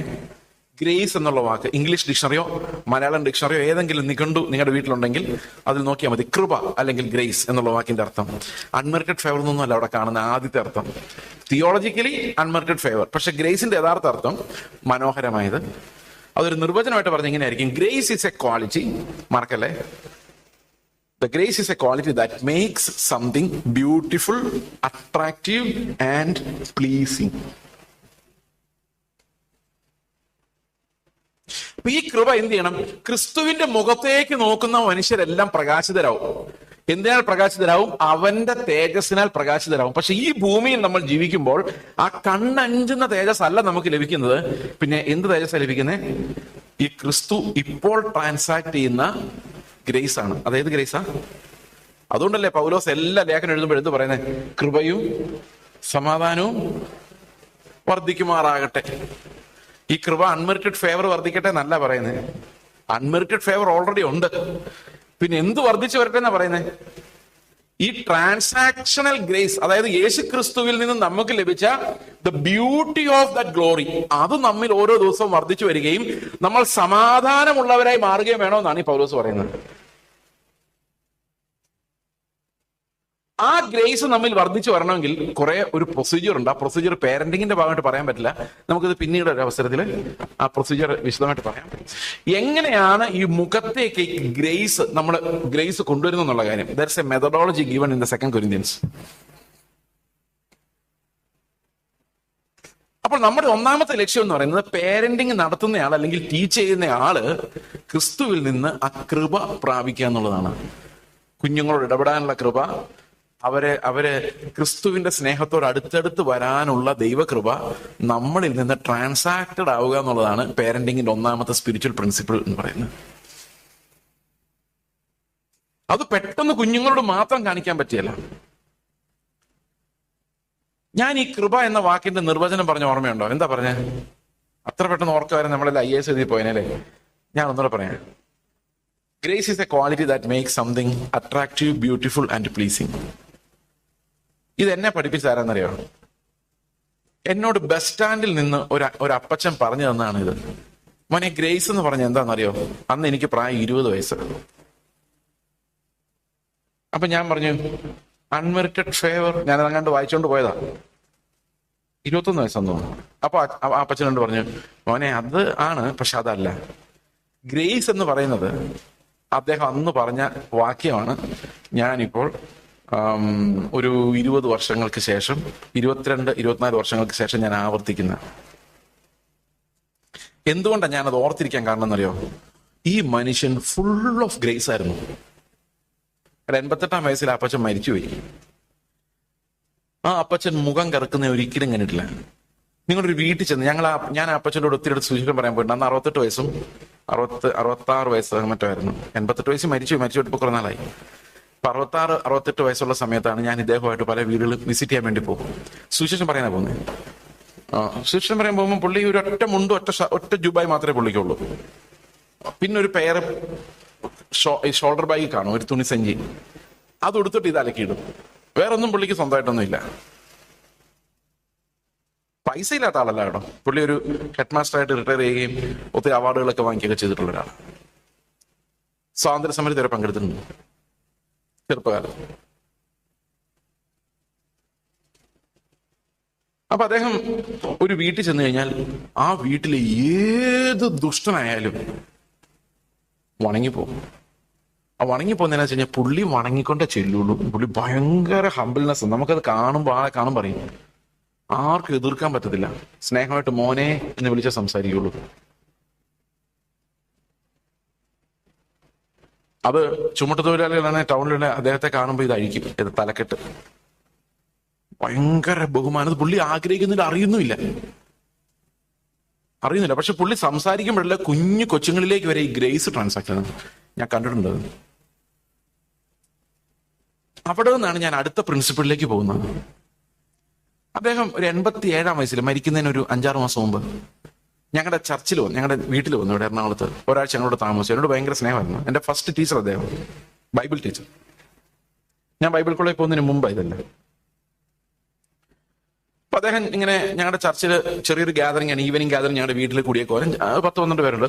അപ്പം ഇദ്ദേഹം നിരത്തെ ഇരിക്കുള്ളൂ. 88-ാം വയസ്സിലും ചമ്മറം പടിഞ്ഞിരിക്കുള്ളൂ.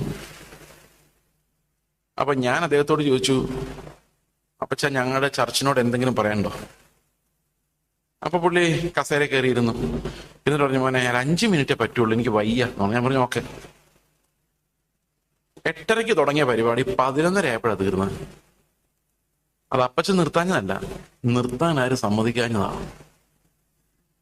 ഈ സംസാരം നിർത്തല്ലേ നിർത്തല്ലേ എന്ന് ആൾക്കാർ ചിന്തിച്ചുകൊണ്ടിരിക്കുമായിരുന്നു. ഞാനിത് ഒരാളെ പുകഴ്ത്തുന്നതല്ല, പുകഴ്ത്താതിരിക്കാൻ വേണ്ടി ഞാനിത് പറയുന്നത്. അപ്പൊ ഞങ്ങളുടെ ചർച്ചിൽ ഒരു സൈക്കാട്രിസ്റ്റ് ഉണ്ട്. അപ്പൊ അദ്ദേഹം ഈ അപ്പച്ചനോട് ചോദിച്ചു, അപ്പച്ചൻ ഞാനൊരു കാര്യം ചോദിച്ചോട്ടെ. ഇവിടെ എന്താ? അപ്പച്ചൻ ഒത്തിരി ഓഫീസിൽ ഇരുന്നിട്ടുണ്ട്. അതായത് ഒരു ടീച്ചറായിരുന്നു, സ്വാതന്ത്ര്യ സമര സേനാനിയായിരുന്നു, അപ്പനായിരുന്നു, ഭാര്യയായിരുന്നു. 35-ാം വയസ്സ് ഭാര്യ മരിച്ചു പോയതാ. പിന്നെ ആ കുഞ്ഞുങ്ങളെ വളർത്തി അപ്പച്ചൻ അങ്ങനെ ജീവിക്കുമായിരുന്നു. അപ്പോ ഭർത്താവായിരുന്നു. ഏതെങ്കിലും ഒരു കാര്യം പൂർണ്ണമായിട്ട് നന്നായി ചെയ്യാൻ കഴിഞ്ഞു എന്ന് തോന്നുന്നുണ്ടോ എന്ന് ചോദിച്ചു. അതായത് ഒരു പെർഫെക്റ്റ് ഫാദർ ആയിരുന്നോ, ഒരു പെർഫെക്റ്റ് ടീച്ചറായിരുന്നോ, ഒരു പെർഫെക്റ്റ് ഇവാഞ്ചലിസ്റ്റ് ആയിരുന്നോ? അദ്ദേഹം പോയി ഇവിടെ മണക്കാലെ പോയി വീഡിയോ എടുത്തു അതിനുശേഷം. അപ്പോ ഈ അപ്പച്ചൻ പറയാം, മോനെ ഞാൻ പറഞ്ഞ മോന് വിഷമം തോന്നുന്നു? ഇല്ല, ഒന്നും ശരിയായിട്ടില്ല. അടുത്ത വാക്ക്, കർത്താവായിരുന്നെങ്കിൽ ഇങ്ങനൊന്നും അല്ലായിരുന്നു, ഞാൻ എല്ലായിടത്തും തോറ്റുപോയാണ് മോനെ. ഞാൻ ഞെട്ടിപ്പോയി. കാരണം he was putting Christ as the target. അപ്പൊ എവിടെ നിന്നാണ് ഈ ഗ്രേസ് വരുന്നത്?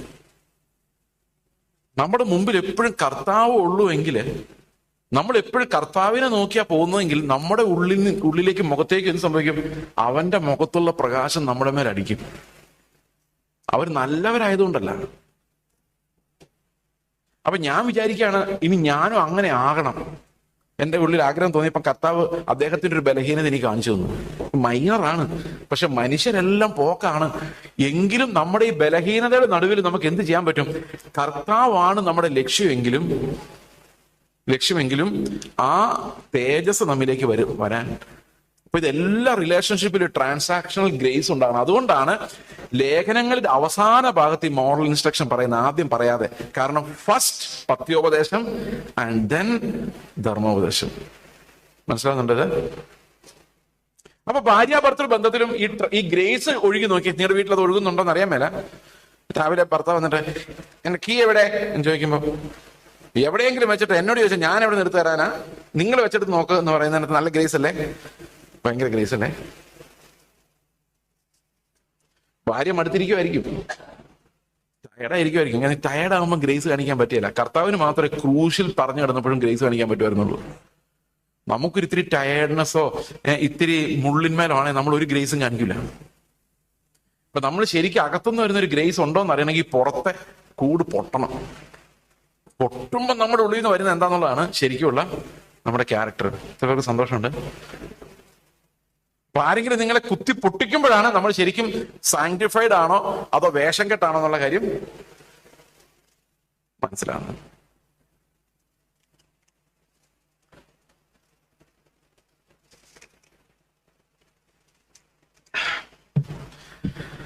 ഓക്കെ. അപ്പോൾ ഈ പേരന്റിങ്ങിന്റെ കാര്യത്തിൽ ഞാനൊരു കാര്യം പറയട്ടെ. അതുകൊണ്ട് എക്സാമ്പിൾസ് ഇല്ല. ചില ആൾക്കാർ പറയുന്നുണ്ട്, അവൻ പേരന്റിങ്ങിനെ കുറിച്ച് പറയാൻ അവന് പറ്റും, കാരണം അവന്റെ പിള്ളേർ അവൻ അത്ര നല്ലപോലെ വളർത്തിയിട്ടുണ്ട്. No human examples. കാരണം എന്താണെന്നറിയോ? എല്ലാ പിള്ളേർക്കും ഒരേ സ്വഭാവമല്ല, എല്ലാ പിള്ളേർക്കും ഒരേ ടെമ്പറമെന്റ് അല്ല, എല്ലാ പിള്ളേരും ഒരേ രീതിയിൽ കൺട്രോളബിൾ അല്ല, ഒരേ സ്ട്രാറ്റജി എല്ലാവരുടെ അടുത്തും നടക്കൂല. സമ്മതിച്ചോ? അടിച്ചാൽ ചില ആൾക്കാരെ വടി ഇങ്ങനെ കാണിച്ചാൽ മതി, ഇങ്ങനെ കാണിച്ചാൽ മതി, പിള്ളേര് വേരണ്ട് മൂത്രമൊഴിക്കുന്ന പിള്ളേരുണ്ട്. എന്നാ വേറെ ചില പിള്ളേരെ ഇങ്ങനെ കാണിക്കും, അവന് തിരിഞ്ഞ് ഇങ്ങനെ കാണിക്കും. ഒന്നും ചെയ്യാൻ പറ്റില്ല. Depends on each child. അതുകൊണ്ട് നമുക്ക് പേരന്റിങ് ഒരാളുടെ സക്സസ് ആയി എന്ന് പറഞ്ഞുകൊണ്ട് ആ മെത്തഡ് ഒരിക്കലും വേറൊരാൾക്ക് ആപ്ലിക്കബിൾ ആകണമെന്നില്ല. സമ്മതിച്ചോ? കാരണം each child is different and each has to be handled differently. അവിടെയാണ് ഒരു unique principle, a principle that the Bible teaches us. എന്താണ് ആ പ്രിൻസിപ്പിൾ? ഞാൻ ഒന്നാമത്തെ പ്രിൻസിപ്പിൾ നിങ്ങളോട് പറഞ്ഞു, അത് ഈ ഗ്രേസ് ആണ്. ഈ ഗ്രേസ് എന്ന് പറഞ്ഞാൽ നമുക്ക് ഓട്ടോമാറ്റിക്കലി നമ്മുടെ പിള്ളേരുടെ അടുത്ത് ഉണ്ടാക്കാൻ പറ്റില്ല. അത് കർത്താവിൽ നിന്ന് മാത്രമേ പ്രാപിക്കാൻ പറ്റുള്ളൂ. അത് ഏത് ഹൃദയത്തിലുള്ളൂ എന്നറിയാമോ? ഞാനത് പിന്നെ പറയാന്ന് പറഞ്ഞെങ്കിൽ ഇപ്പൊ തന്നെ പറയാം. ഹൃദയത്തിൽ നിന്ന് ആ കവറിങ് നീങ്ങിയവരുടെ മുഖത്ത് മാത്രമേ ഈ ഗ്രേസ് ഉണ്ടാവുള്ളൂ. മോശയുടെ പ്രമാണം വായിക്കുമ്പോഴെല്ലാം ആ മൂടുപടം ഹൃദയത്തിൽ കിടക്കുന്നു. ക്രിസ്തുവിങ്കിലേക്ക് തിരിയുമ്പോഴോ ആ മൂടുപടം നീങ്ങിപ്പോകും. എന്നാൽ അടുത്ത വാക്യം തരാം, മൂടുപടം നീങ്ങിയ മുഖത്ത്. എവിടെ മൂടുപടം കിടന്നത്? ഹൃദയത്തിലെ മൂടുപടം, കർത്താവിന് മുമ്പിലുള്ള മൂടുപടം നീങ്ങുമ്പോഴാണ് നമ്മുടെ മുഖത്ത് നിന്ന് എന്തുണ്ടാകുന്നത്? പ്രകാശം ഉണ്ടാകുന്നത്. ഞാൻ ഇതിനൊരു ചെറിയൊരു എക്സാമ്പിൾ പറയാം. ഈ എക്സാമ്പിൾ കൊണ്ട് വലിയ പ്രയോജനമൊന്നുമില്ല, എങ്കിലും നിങ്ങൾക്ക് വേണമെങ്കിൽ റെഫറൻസ് ആയിട്ട് ഉപയോഗിക്കാം. അതായത് ഞങ്ങളുടെ ചർച്ചിൽ ഒരു 4 വർഷം മുമ്പ്, 4 വർഷമായി കാണുമായിരിക്കും, ഒരു ഓഗസ്റ്റ് 15-ന് ഈ പിള്ളേരെല്ലാരും കൂടെ കൂടി ഈ കുറച്ച് വർത്താനമൊക്കെ പറഞ്ഞ് തമാശയൊക്കെ പറഞ്ഞ് ഇങ്ങനെ പാസിംഗ് ദ പില്ലോ ഒക്കെ കളിച്ച് ചുമ്മാ ഒരു ഫൺ ആയിട്ട് കുറച്ച് പിള്ളേർ 5-8 പിള്ളേർ. ഇപ്പൊ 1-2 മൂപ്പന്മാര് സഭയുടെ എൽഡേഴ്സ് ഉണ്ട്. അപ്പൊ ഒരു എൽഡർ പറയും, നിങ്ങൾ ഇങ്ങനെ ചുമ്മാ സമയം കളയാതെ നിങ്ങൾ എങ്ങനെ രക്ഷിക്കപ്പെട്ടതെന്ന് സാക്ഷ്യം പറയണം. ഇവർ ഓരോരുത്തർ സാക്ഷ്യം പറഞ്ഞ് കൺട്രോൾ പോയിട്ട് ഈ പിള്ളേരങ്ങ് നിലവിളിക്കാൻ തുടങ്ങി. കാഞ്ഞ് നിലവിളിയാ, ഭയങ്കര പാപബോധവും നിലവിളി. അവർ ചെയ്ത തെറ്റുകൾ ഇങ്ങനെ കൺഫസ് ചെയ്യുക, നാണമില്ലാതെ. മൂപ്പന്മാര് കരയുന്നു. അവസാനം ഒരു പേരന്റ് കയറി വന്നിട്ട് പറയാ, എന്റെ ദൈവം, ഈ എന്റെ കൊച്ചു തന്നെയാണോ എന്ന് ഞാൻ സംശയിച്ചു പോയി നമ്മൾ പറയുന്നത് കേട്ടിട്ട്. അപ്പനോട് തോന്നിയ വൈരാഗ്യം, ദേഷ്യം, ഇതെല്ലാം അങ്ങ് കരഞ്ഞോണ്ട് എക്സ്പ്രസ് ചെയ്യുക. ഞാൻ വിചാരിച്ചു ഈ മൂടുപടം ഹൃദയത്തിൽ നിന്ന് മാറ്റിക്കഴിഞ്ഞാൽ നമ്മുടെ എല്ലാവരുടെ അവസ്ഥ അങ്ങനെ ആയിരിക്കും. അവര് പിറ്റേ ദിവസം പഴയ പോലെ ആയി.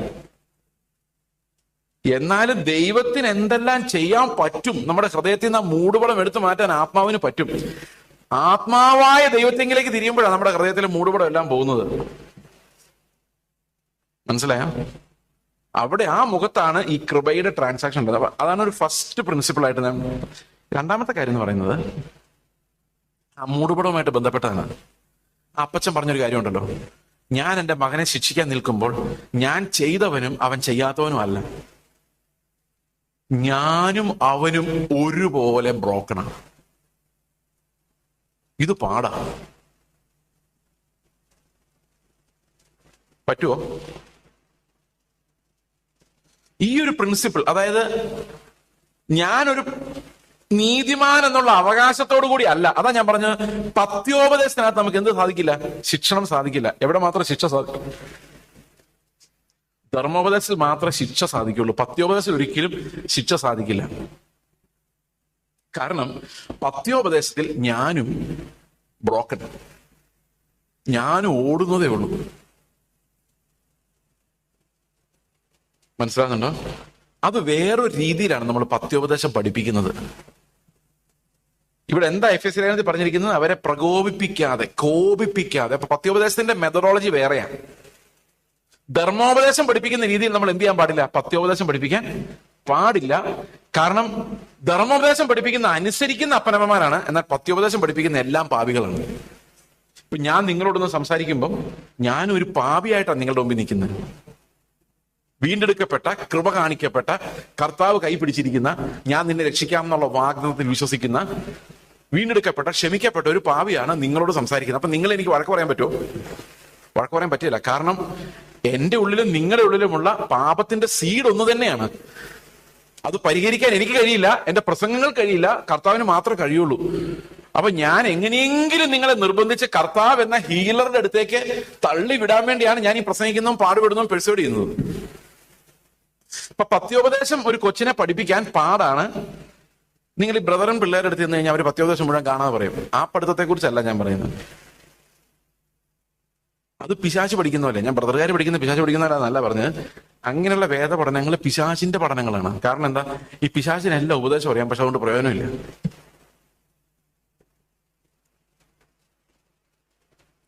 ഓക്കെ, അപ്പോൾ പത്യോപദേശത്തിന്റെ ഒരു എസെൻഷ്യൽ പ്രിൻസിപ്പിൾ എന്ന് പറയുന്നത് ഞാനും നിങ്ങളും എല്ലാം പാപികളാണ്. ഇതിനകത്ത് ഈ അപ്പനും അമ്മയും കുറച്ചൊന്ന് ഒടിയേണ്ടി വരും. മക്കളുടെ മുമ്പില് തകരേണ്ടി വരും. മക്കൾക്ക് വന്ന് അപ്പനോടും അമ്മയോടും, അപ്പ ഇത് ചെയ്ത് ശരിയായില്ല കേട്ടോ, കർത്താവിന്റെ നീതി ഇതല്ല എന്ന് പറയാനുള്ള അത്രയും അപ്പനും അമ്മയും താഴേണ്ടി വരും. എന്ത് ചെയ്യണമെങ്കിൽ ഈ മക്കളെ പത്യോപദേശം പഠിപ്പിക്കണമെങ്കിൽ. Because without being humble you cannot give sound doctrine to anyone.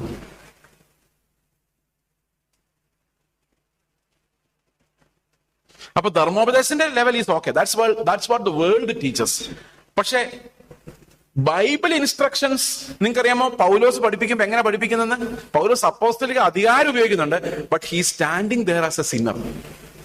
പിടിക്കാമെന്ന് വിചാരിക്കുന്നതേ ഉള്ളൂ. കർത്താവിനെ ലഭിക്കുമെന്ന് വിചാരിച്ച് ഓടിക്കൊണ്ടിരിക്കുന്നു. എന്നെ പോലെ നിങ്ങൾ ഓടിക്കോ.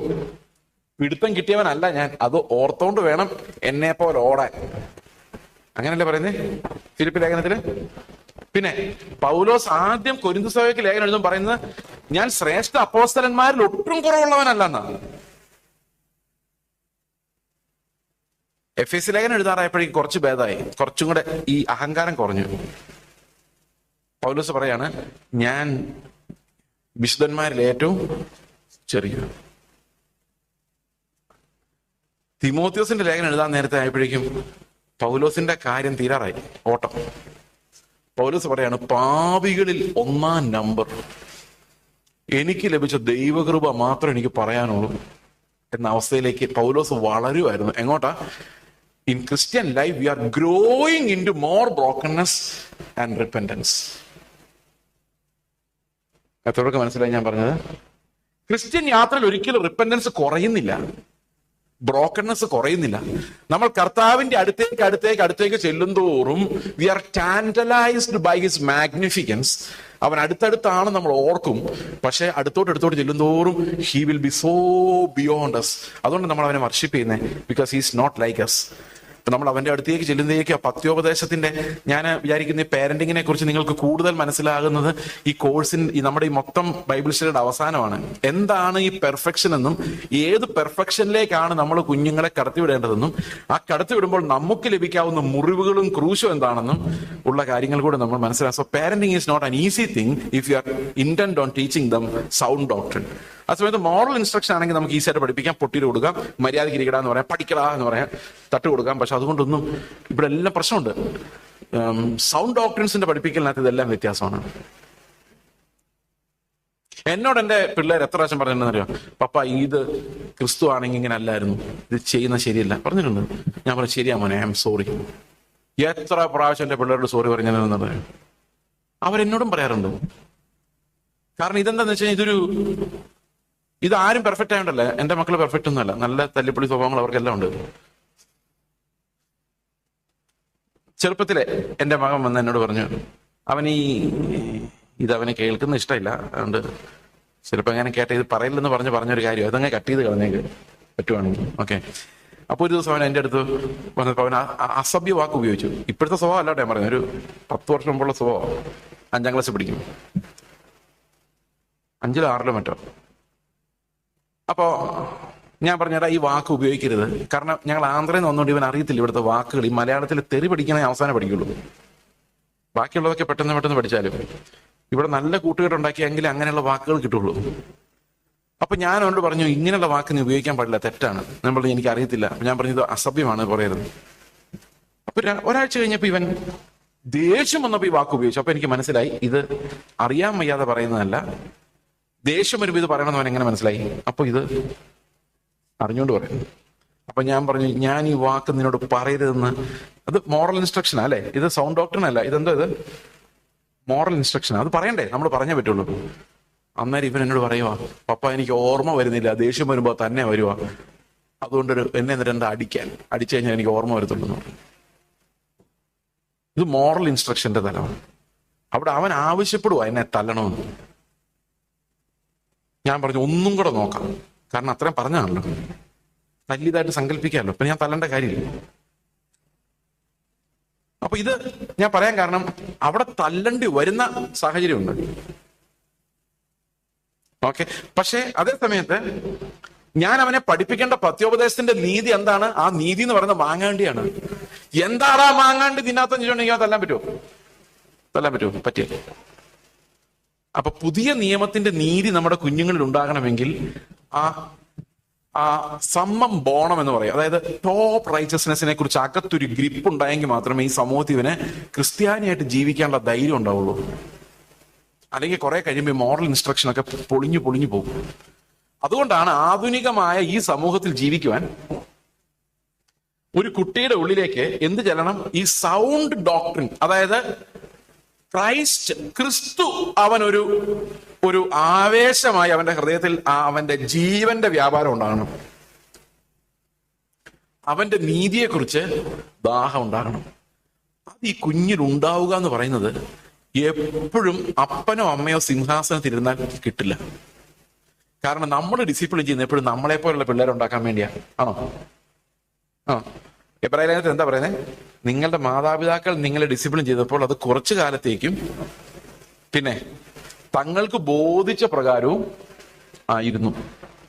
അപ്പൊ പേരൻസിന്റെ മോറൽ ഇൻസ്ട്രക്ഷന്റെ പ്രത്യേകത എന്താ? അത് കുറച്ചു കാലത്തേക്കും തങ്ങൾക്ക് ബോധിച്ചതുപോലെയുമാണ്. അപ്പം ഒരപ്പനും അമ്മയും മക്കളെ ശിക്ഷിക്കുന്നത് അപ്പന്റെ അമ്മയുടെയും ഡിസൈൻ അനുസരിച്ച് ആ മകൻ രൂപപ്പെട്ടു വരാൻ വേണ്ടിയാ. സമ്മതിച്ചോ? തലയാട്ടിയാലും കുഴപ്പമില്ല. എന്നാൽ ദൈവം നമ്മളെ ഡിസിപ്ലിൻ ചെയ്യുന്ന എന്തിനു വേണ്ടിയാ? എബ്രായ ലേഖനം 12:10, നാം അവന്റെ വിശുദ്ധി പ്രാപിക്കേണ്ടതിന്.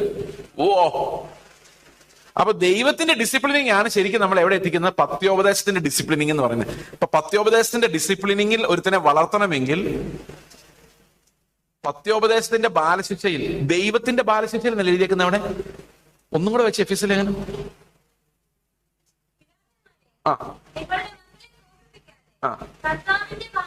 കർത്താവിന്റെ ബാലശിക്ഷയിലും. See the difference. നമ്മുടെ ബാലശിക്ഷ എന്ന് പറയുന്നത് നമ്മൾ തോന്നുന്ന പോലെ നമ്മൾ നടപ്പാക്കുന്നതാണ്. കർത്താവിന്റെ ബാലശിക്ഷ നാം ഓരോരുത്തരും അവന്റെ വിശുദ്ധി പ്രാപിക്കാൻ വേണ്ടിയുള്ളതാണ്. അതിന്റെ വ്യത്യാസം മനസ്സിലായോ? അപ്പൊ നമ്മുടെ കുഞ്ഞുങ്ങൾക്ക് എന്ത് ബാലശിക്ഷയാണ് ലഭിക്കുന്നത്? ക്രിസ്തു എന്ന ലക്ഷ്യത്തിലേക്ക് പോകുന്ന ഒരു കുഞ്ഞിന് ലഭിക്കുന്ന ബാലശിക്ഷ ദൈവത്തിന്റെ, കർത്താവിന്റെ ബാലശിക്ഷയാണ്. അത് നമ്മൾ കൊടുക്കുന്നതല്ല.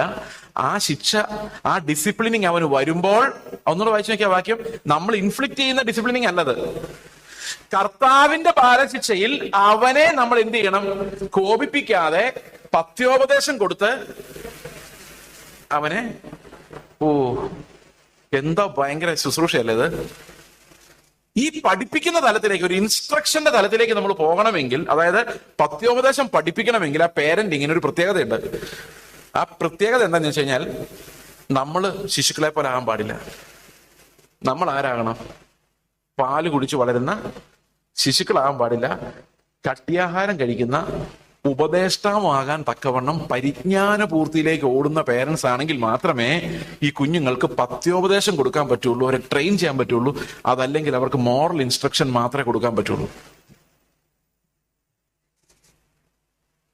എന്താണ് മെച്യൂരിറ്റി? ക്രിസ്ത്യൻ മെച്യൂരിറ്റി, പേരന്റിന്റെ മെച്യൂരിറ്റി, ഒരു ഇൻസ്ട്രക്ടറുടെ മെച്യൂരിറ്റി, ഒരു ഉപദേഷ്ടാവിന്റെ മെച്യൂരിറ്റി, അല്ലെങ്കിൽ ഒരു ടീച്ചറുടെ മെച്യൂരിറ്റി. എന്ത് മെച്യൂരിറ്റിയാണത്?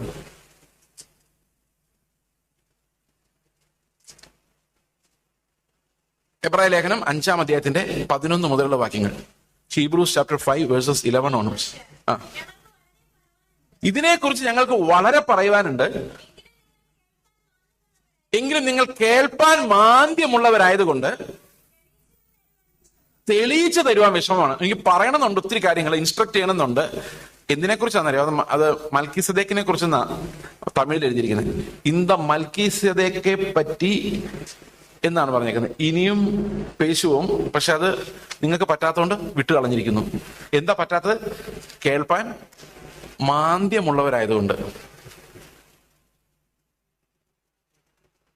ഇതിനകത്ത് ഒത്തിരി കാര്യങ്ങളുണ്ട് എബ്രായ ലേഖനത്തിന്റെ. ഈ എബ്രായ ലേഖനത്തിന്റെ വ്യാഖ്യാനം ഹാർവസ്റ്റ് ടിവിയിൽ വരുന്നുണ്ട്, യൂട്യൂബിലുണ്ട്. നിങ്ങൾക്ക് വേണമെങ്കിൽ ഈ വ്യാഖ്യാനങ്ങൾ കേൾക്കാവുന്നതാണ്, കൂടുതൽ ഈ ഭാഗത്തെക്കുറിച്ച് മനസ്സിലാവണമെങ്കിൽ. ഓക്കെ, അടുത്ത വാക്യം വായിച്ചേ.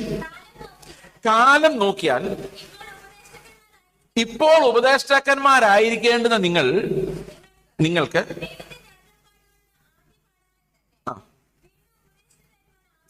അപ്പൊ ദൈവത്തിന്റെ വചനത്തിന്റെ ആദ്യ പാഠങ്ങൾ അല്ലെ? എന്തിന്റെ ആദ്യ പാഠങ്ങളാ? ദൈവത്തിന്റെ അരുളപ്പാടുകളുടെ ആദ്യ പാഠങ്ങളെ തന്നെ വീണ്ടും വീണ്ടും ഉപദേശിച്ച് തരുവാൻ ആവശ്യമായിരിക്കും. അപ്പൊ നമ്മളെല്ലാം എങ്ങനെയാണ്? ശിശുക്കളെ പോലെയാണ്, മെച്യൂരിറ്റി പ്രാപിച്ചിട്ടില്ല. അടുത്ത വാക്യം. കട്ടിയായുള്ള ആഹാരമല്ല, പാൽ അത്ര നിങ്ങൾക്ക് ആവശ്യമെന്ന് വന്നിരിക്കുന്നു. പാൽ കുടിക്കുന്നവനെല്ലാം നീതിയുടെ വചനത്തിൽ പരിചയമില്ലാത്തവനത്ര. നമുക്ക് ആകെ മോറൽ ലോ മാത്രം അറിയുള്ളൂ, നമുക്ക് എന്തറിയുന്നില്ല? ഈ ക്രിസ്തുവിന്റെ നീതിയുടെ വചനത്തിൽ നിന്ന് വരുന്ന മാങ്ങാണ്ടി, ഓർമ്മയുണ്ടല്ലോ, അതിൽ പരിചയമില്ല. അതെങ്ങനെയാണെന്നുള്ള കാര്യത്തിൽ പരിചയമില്ലാത്തടത്തോളം കാലം നമ്മൾ എപ്പോഴും മോറൽ ഇൻസ്ട്രക്ടേഴ്സ് ആയിരിക്കും. നമ്മുടെ വീട്ടിൽ സംഭവിക്കുന്ന ഒരു പ്രോബ്ലം അതാണ്. നമ്മൾ കർത്താവിനെ കുറിച്ച് പറയുമ്പോൾ അതൊരു മോറൽ ഇൻസ്ട്രക്ഷൻ പോലെ പറയുന്നത്. പ്രാർത്ഥിക്കട, ബൈബിൾ വായിക്കട, ബൈബിൾ വായിക്കാതെ നിനക്ക് എന്ത് സംഭവിക്കും നിനക്കറിയാവോ? നീ പത്രവും കഥയും വായിക്കുന്നുണ്ടല്ലോ, നിനക്ക് അരമണിക്കൂർ ബൈബിൾ വായിച്ചാൽ എന്നാ കുഴപ്പം? അവൻ എന്നാ കുഴപ്പം അവനൊന്നും മനസ്സിലാകുന്നില്ല, അതാണ് അവന്റെ കുഴപ്പം. താല്പര്യമില്ല എന്നുള്ളതാണ് അതിനേക്കാളും വലിയ കുഴപ്പം. ഈ താല്പര്യം ഇല്ലാത്തവന് ഉന്തി തള്ളി ബൈബിൾ വായിച്ചാൽ അവൻ ബൈബിൾ വായിച്ചോളൂ എന്നിട്ട് ഇതാ true light which guys light everyone was coming into the world you was in the world. മറിച്ച് ബൈബിൾ വായിച്ചോ എന്ന് വെച്ചാൽ വായിച്ചു, അവൻ എന്തേലും മനസ്സിലായോ? പിള്ളേര് ബൈബിൾ വായിക്കുന്നത് ഇങ്ങനെ. അപ്പൊ മോറൽ ഇൻസ്ട്രക്ഷൻ വരെ ഒരു വട്ടിയും കൊടുത്തവനെ ബൈബിൾ വായിപ്പിച്ച് ഇവന് വല്ലതും മനസ്സിലാവോ? ഒന്നും മനസ്സിലാവില്ല. എന്തെങ്കിലും ഞാൻ ഈ പറഞ്ഞുകൊണ്ട് എന്തെങ്കിലും തെളിഞ്ഞെളിഞ്ഞ് വരുന്നുണ്ടോ? എന്തെങ്കിലും മങ്ങി മങ്ങി പോവാണോ നിങ്ങൾക്ക് തോന്നുന്നത്? മങ്ങി പോയാലും തെളിഞ്ഞെളിഞ്ഞ് വന്നാലും കുഴപ്പമില്ല. എന്താണ് ഈ മച്യൂരിറ്റി എന്നുള്ള കാര്യത്തിലേക്ക് നമ്മൾ വരാൻ പോവാണ്. അടുത്ത വാക്യം. അവൻ ശിശു അല്ലെ, പാല് കുടിക്കുന്നവരല്ല ശിശുവാ. ഈ പാല് കുടിക്കുന്നവർക്ക് എപ്പോഴും അരുളപ്പാടുകളുടെ ആദ്യ വചനം തന്നെ പിന്നെയും കേൾക്കണം. അത് കേൾപ്പിക്കാൻ ഇഷ്ടംപോലെ ആൾക്കാരും ഉണ്ട്. നിങ്ങളുടെ വിഷയങ്ങളുടെ മേലിറങ്ങി വരുന്ന ദൈവം. അത് കേട്ട് കേട്ട് കേട്ട് തല മന്ദിച്ചു. എന്നിട്ട് അത് തന്നെ പിള്ളേരും പറഞ്ഞു കൊടുക്കും, മര്യാദയ്ക്ക് പ്രാർത്ഥിക്കാൻ ബൈബിളാക്കി ചെയ്താൽ നീയൊക്കെ എക്സാമിനേഷന് പാസ്സാവും, അല്ലെങ്കിൽ നീ തെക്ക് വടക്ക് നടക്കും ഇവിടെ ജോലിയില്ലാതെ. ദൈവത്തെ പേടി വേണം. ഇത് എവിടെ നിന്ന് കിട്ടിയതാണെന്നറിയോ? ഇതാണോ ക്രിസ്ത്യൻ ഇൻസ്ട്രക്ഷൻ? ഇത് ക്രിസ്ത്യൻ ഇൻസ്ട്രക്ഷൻ അല്ല, ഇതൊരു ഭീഷണിയാണ്. നമ്മൾ ഭയത്തിന്റെ ദാസന്മാരല്ല. ഇനിയും ഭയപ്പെടേണ്ടതിന് ദാസത്വത്തിന്റെ ആത്മാവിനെയാണോ നിങ്ങൾ കുഞ്ഞുങ്ങൾ കൊടുക്കാൻ പോകുന്നത്? ദൈവം എന്താ പ്രാർത്ഥിച്ചില്ലെങ്കിൽ പരീക്ഷയ്ക്ക് തോപ്പിക്കാൻ നടക്കണം?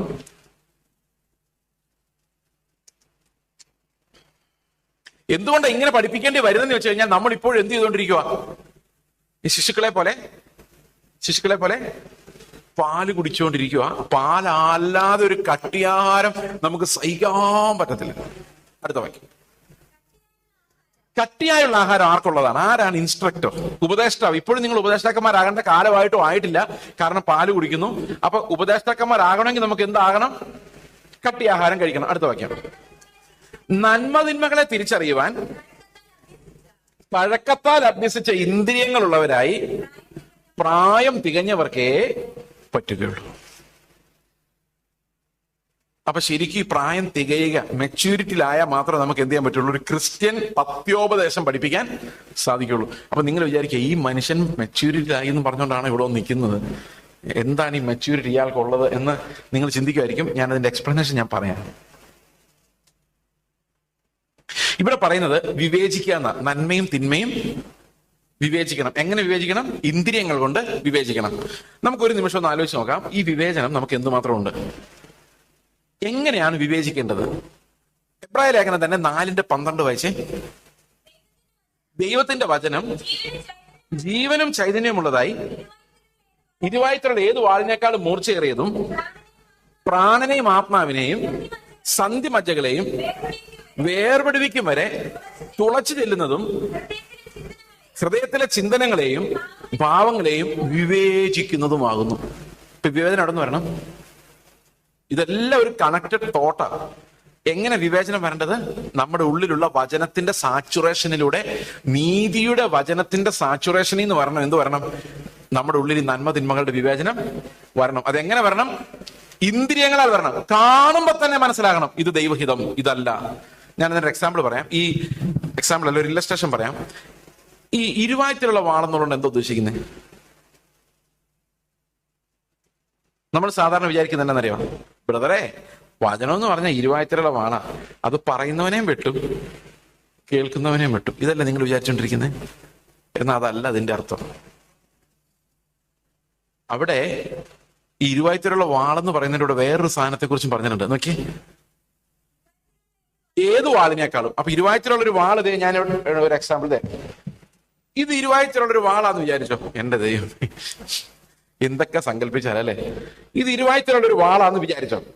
ഇത് അതിനേക്കാൾ മൂർച്ചയേറിയ ദൈവത്തിന്റെ വചനം. അപ്പൊ എത്ര സാധനമുണ്ട്? 2 വായിച്ചോ. പ്രാണനെയും ആത്മാവിനെയും സന്ധിമജ്ജകളെയും. അപ്പൊ അവിടെ മുറിക്കാൻ വേണ്ടി 2 സാധനമുണ്ട്. എന്തൊക്കെയുണ്ട്? ഒന്ന് പ്രാണനും ആത്മാവും, ഓക്കെ. മറ്റൊന്ന് സന്ധിയും മജ്ജയും. അപ്പൊ ലോകത്തിൽ ഏറ്റവും ഷാർപ്പായിട്ടുള്ള ഒരു ബ്ലേഡ് കൊണ്ട് പോയി നമ്മളൊരു മൃഗത്തിന്റെ എല്ലിനകത്ത് നിന്ന് അതിന്റെ മജ്ജ വേർതിരിച്ചെടുക്കാൻ ശ്രമിച്ചാൽ, നിങ്ങൾ ശ്രമിച്ചിട്ടുണ്ടോ? ഈ ബ്ലേഡ് കൊണ്ട് ഇങ്ങനെ കണ്ടിച്ചാൽ അതിന്റെ ബ്ലാക്കും റെഡും തമ്മിൽ, വൈറ്റും റെഡും മിക്സപ്പ് ആയിരിക്കും അല്ലേ? അത് അറിയോ? അത് ബോണിൽ നിന്ന് മജ്ജ എടുത്ത് മാറ്റാൻ ശ്രമിച്ചാൽ എങ്ങനെ ഇരിക്കും? കുറച്ച് മജ്ജ അപ്പുറത്ത് കാണും, കുറച്ച് വൈറ്റ് ഇപ്പുറത്ത് കാണും അല്ലെ? അത് കറക്റ്റ് ഷാർപ്പായിട്ട് രണ്ടും കൂടെ തമ്മിൽ സെപ്പറേറ്റ് ചെയ്യണമെങ്കിൽ എന്ത് വേണം? രണ്ട് സൈഡും മൂർച്ചയുള്ള ഒരു ബ്ലേഡ് പോലുള്ള വളരെ ഷാർപ്പായിട്ടുള്ള ഒരു സാധനം കടന്നു പോയാലേ അതിനെ വിവേചിക്കാൻ പറ്റുള്ളൂ. സമ്മതിച്ചോ? അപ്പൊ അതിനേക്കാളും മൂർച്ചയുള്ള ഒരു വാളുണ്ടെങ്കിലേ ഈ പ്രാണനും ആത്മാവിനെയും തമ്മിൽ വിവേചിക്കാൻ പറ്റുള്ളൂ. കാരണം നമ്മുടെ പ്രാണന്റെ ചിന്തകളും ആത്മാവിന്റെ ചിന്തകളും ഇങ്ങനെ ഒട്ടിപ്പിടിച്ചിരിക്കുക. ഏതാ? ഈ സന്ധി മജ്ജകൾ പിടിച്ചിരിക്കുന്ന പോലെ. ഓക്കെ, അപ്പോൾ ഇരുവായത്തിലുള്ള ലോകത്തിൽ ഏത് വാളിനേക്കാളും മൂർച്ചയേറിയ ഒരു വാൾ ഇതിലെ കടന്നു പോയെങ്കിൽ മാത്രമേ എന്ത് പറ്റുള്ളൂ? ഈ പ്രാണനിൽ നിന്ന് വന്ന ചിന്തയും ആത്മാവിൽ നിന്ന് വന്ന ചിന്തയും രണ്ടാക്കി എനിക്ക് കാണിച്ചു തരാൻ പറ്റുള്ളൂ. ഇത് വേർതിരിച്ച് കാണുന്നതിനെയാണ് സ്പിരിച്വൽ മെച്യൂരിറ്റി എന്ന് പറയുന്നത്. അതാണ് മന്ദമായി പോകാത്ത ചെവികൾ എന്ന് പറഞ്ഞാൽ അവരുടെ കേൾവി കൊണ്ട് അവർക്ക് ഇത് രണ്ട് സെപ്പറേറ്റ് ചെയ്യാൻ പറ്റും. എന്താണ് പ്രാണനിൽ നിന്ന് വന്നത്, എന്താണ് ആത്മാവിൽ നിന്ന് വന്നത്? മനസ്സിലായ? എക്സാമ്പിൾ ഞാൻ പറയാം, അപ്പൊ നിങ്ങൾക്ക് കുറച്ചുകൂടെ മനസ്സിലാവും. ഞങ്ങൾ ആന്ധ്രാപ്രദേശിലായിരിക്കുമ്പോൾ ഭയങ്കരമായ ദാരിദ്ര്യം ഞങ്ങൾ അനുഭവിച്ചിട്ടുണ്ട്. അരിയില്ലാതെ പോയിട്ടില്ല, ബാക്കിയൊന്നും ഇല്ലാത്ത ഒരവസ്ഥ. കറി വെക്കാനൊന്നും ഇല്ലാതെ ഞങ്ങൾ ഇലകൾ കൂട്ടി അരച്ചൊക്കെ കഴിച്ച് പോയിട്ടുണ്ട്. ഒരു മാസത്തോളം റെന്റ് അടയ്ക്കാൻ പറ്റാതായിട്ടുണ്ട്. എന്നാൽ എവിടെന്നെങ്കിലുമൊക്കെ റെന്റൊക്കെ അടഞ്ഞു പോയിട്ടുണ്ട്. അങ്ങനെയൊക്കെ ആയിരുന്നു. അപ്പം വീട്ടിൽ ₹1 എടുക്കാൻ ഇല്ലാതിരുന്ന കാലങ്ങൾ 1-2 വർഷമല്ല, മെനി ഇയേഴ്സ്. അങ്ങനെ ഒരു ദിവസം വളരെ കഷ്ടതയിൽ ഞാൻ ഇരിക്കുകയാണ്. ₹40 ₹45 എങ്ങാണ്ട് അയൽവക്കത്ത് ഒരു കടയിൽ, ഒരു പലചരക്ക് കടയിൽ കൊടുക്കാൻ പൈസ ഇല്ല. അത് മേടിച്ചപ്പം തികയാതെ പോയതാ, പിന്നെ തരാന്ന് പറഞ്ഞ് പോന്നതാ. ചില്ലറ പൈസ ഒന്നും കയ്യിലില്ല. കുഞ്ഞിനിടയ്ക്ക് പനി, കുഞ്ഞുങ്ങൾക്ക് വയ്യ, അങ്ങനെ ഇങ്ങനെ എവിടെ പോകും, എന്ത് ചെയ്യും, ഒരു ഫ്രണ്ട് ഇല്ല, ആരെയും വിളിക്കാനില്ല. ഇങ്ങനെ ഭയങ്കര കഷ്ടതയുടെ നടുവിലൂടെ ഇങ്ങനെ ഞാൻ രാത്രി കിടന്നുറങ്ങുമ്പോൾ ഒരു സ്വപ്നം കാണുകയാണ്. ഈ സ്വപ്നത്തിൽ ഞാനൊരു പാറയുടെ ഇടയിലൂടെ, മുള്ളിനിടയിലൂടെ എന്താ പറഞ്ഞ ഇങ്ങനെ കഷ്ടപ്പെട്ട് ഊർന്ന് ഇറങ്ങാന്നൊക്കെ പറയുന്ന പോലെ, ഈ ദേഹമെല്ലാം മുറിയുന്നുണ്ട്. സ്വപ്നം ആയതുകൊണ്ട് പെയിൻ ഇല്ലെന്നേ ഉള്ളൂ. അപ്പൊ ഞാൻ ഇങ്ങനെ പിടിച്ചു കയറുക, പാറയിലൂടെ പിടിച്ചു കയറുന്ന സമയത്ത് ആ പാറയുടെ ഇടയ്ക്ക് ഇങ്ങനെ താഴോട്ട് നോക്കുമ്പം വിശാലമായൊരു നല്ല റോഡ്, ഒരു ടാറിട്ട റോഡ് ഇതിന് സമാന്തരമായിട്ട് ഇങ്ങനെ പോകുന്നുണ്ട്.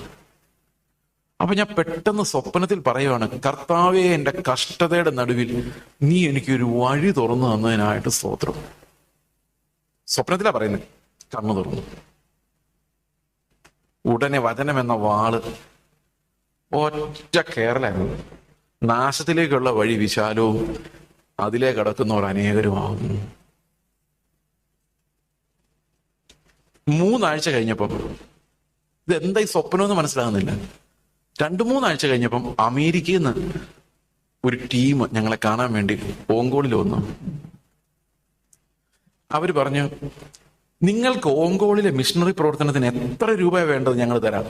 ഇതാ ചെക്ക് ബുക്ക്, നിങ്ങൾ ആവശ്യമുള്ള എഴുതിയെടുത്തോ, കണക്ക് മാത്രം തന്നാൽ മതി. ഞങ്ങൾക്ക് നിങ്ങളെ അത്രയും വിശ്വാസമാണ്. നിങ്ങൾ മന്ത്ലി അക്കൗണ്ട് മാത്രം ഞങ്ങൾക്ക് തരുന്നവർക്ക് ഏൽപ്പിക്കാൻ വേണ്ടി കൊടുത്താൽ മതി. എങ്ങനെ വേണ്ടില്ല നിങ്ങളുടെ യുക്തം പോലെ ചെലവാക്കിയോ. ഒരു ചെക്ക് ബുക്ക്. കർത്താവ് എന്നാണ് നിന്നോട് പറഞ്ഞേക്കുന്നത്? വചനം എന്ന വാള് എന്താ പറഞ്ഞേക്കുന്നത്? നാശത്തിലേക്കുള്ള വഴി വിശാലവും അതിലെ കിടക്കുന്നവർ അനേകരാകുന്നു. ഞാൻ പറഞ്ഞു, എന്നെ കൊണ്ട് പറ്റിയല്ല. I don't want.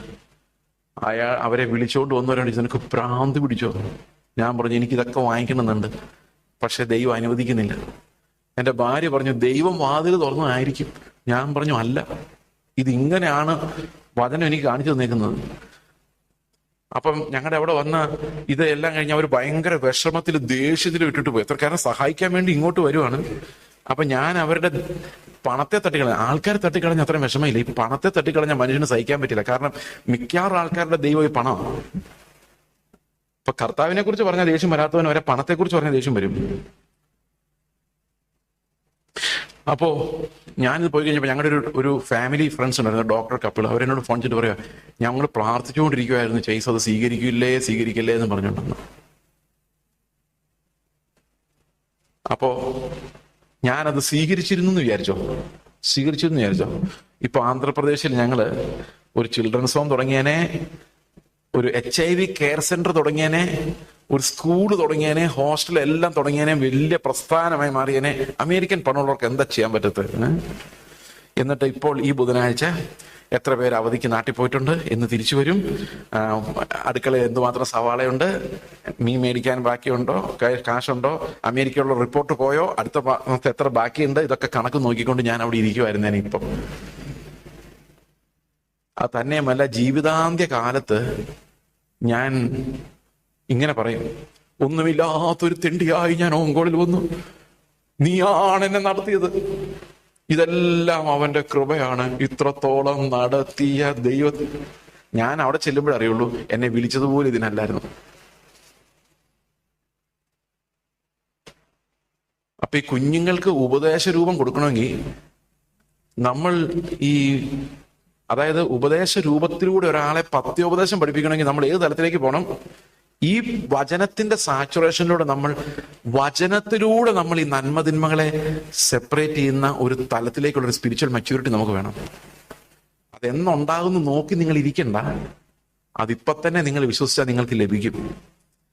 കാരണം ഇത് നമ്മുടെ ഒരു ആഗ്രഹമാണ്, എന്നിലൂടെ കർത്താവ് മഹത്വപ്പെടണമെന്നും അവന്റെ ഹിതം എന്നിൽ നിറവേറണമെന്നും അവന്റെ ആത്മാവിനാലുള്ള ജീവൻ ഞാൻ അനുഭവിക്കണമെന്നും ആ ഫ്ലോ എന്നിൽ നിന്ന് വരണമെന്നും നിങ്ങളിൽ ആരാഗ്രഹിക്കുന്നു, അത് 10-ാം വയസ്സിലായാലും 20-ാം വയസ്സിലായാലും 50-ാം വയസ്സിലായാലും, അങ്ങനെ ഒരു ആഗ്രഹത്തിലേക്ക് നിങ്ങൾക്ക് പോകാൻ പറ്റിയാൽ ദാഹിക്കുന്നവനെല്ലാം നിറയ്ക്കുന്ന, അവരിൽ നിന്നെല്ലാം ജീവജല നദികൾ ഒഴുക്കാൻ കഴിവുള്ള ദൈവത്തിന് ഈ പരിജ്ഞാനത്തെ നിങ്ങളിൽ നിന്ന് ഒഴുക്കാൻ പറ്റും.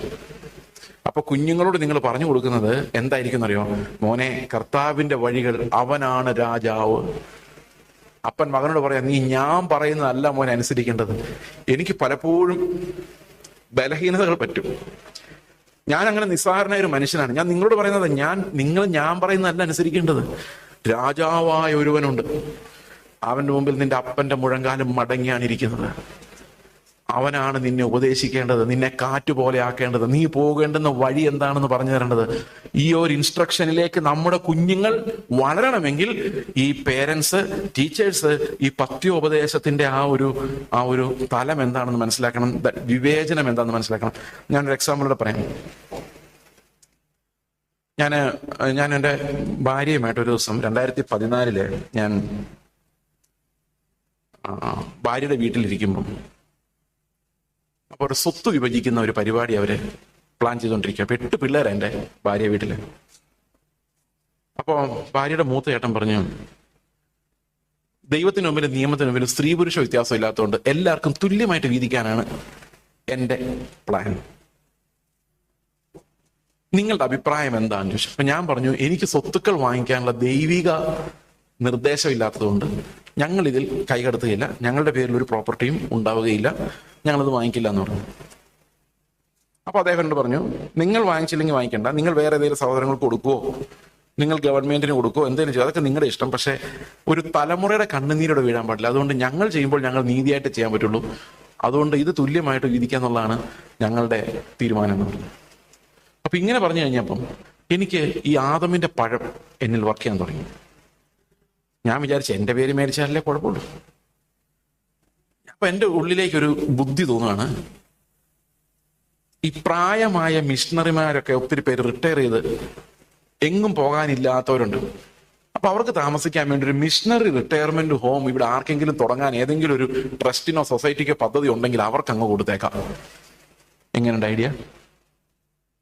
നല്ല സൂപ്പർ ഐഡിയ അല്ലേ?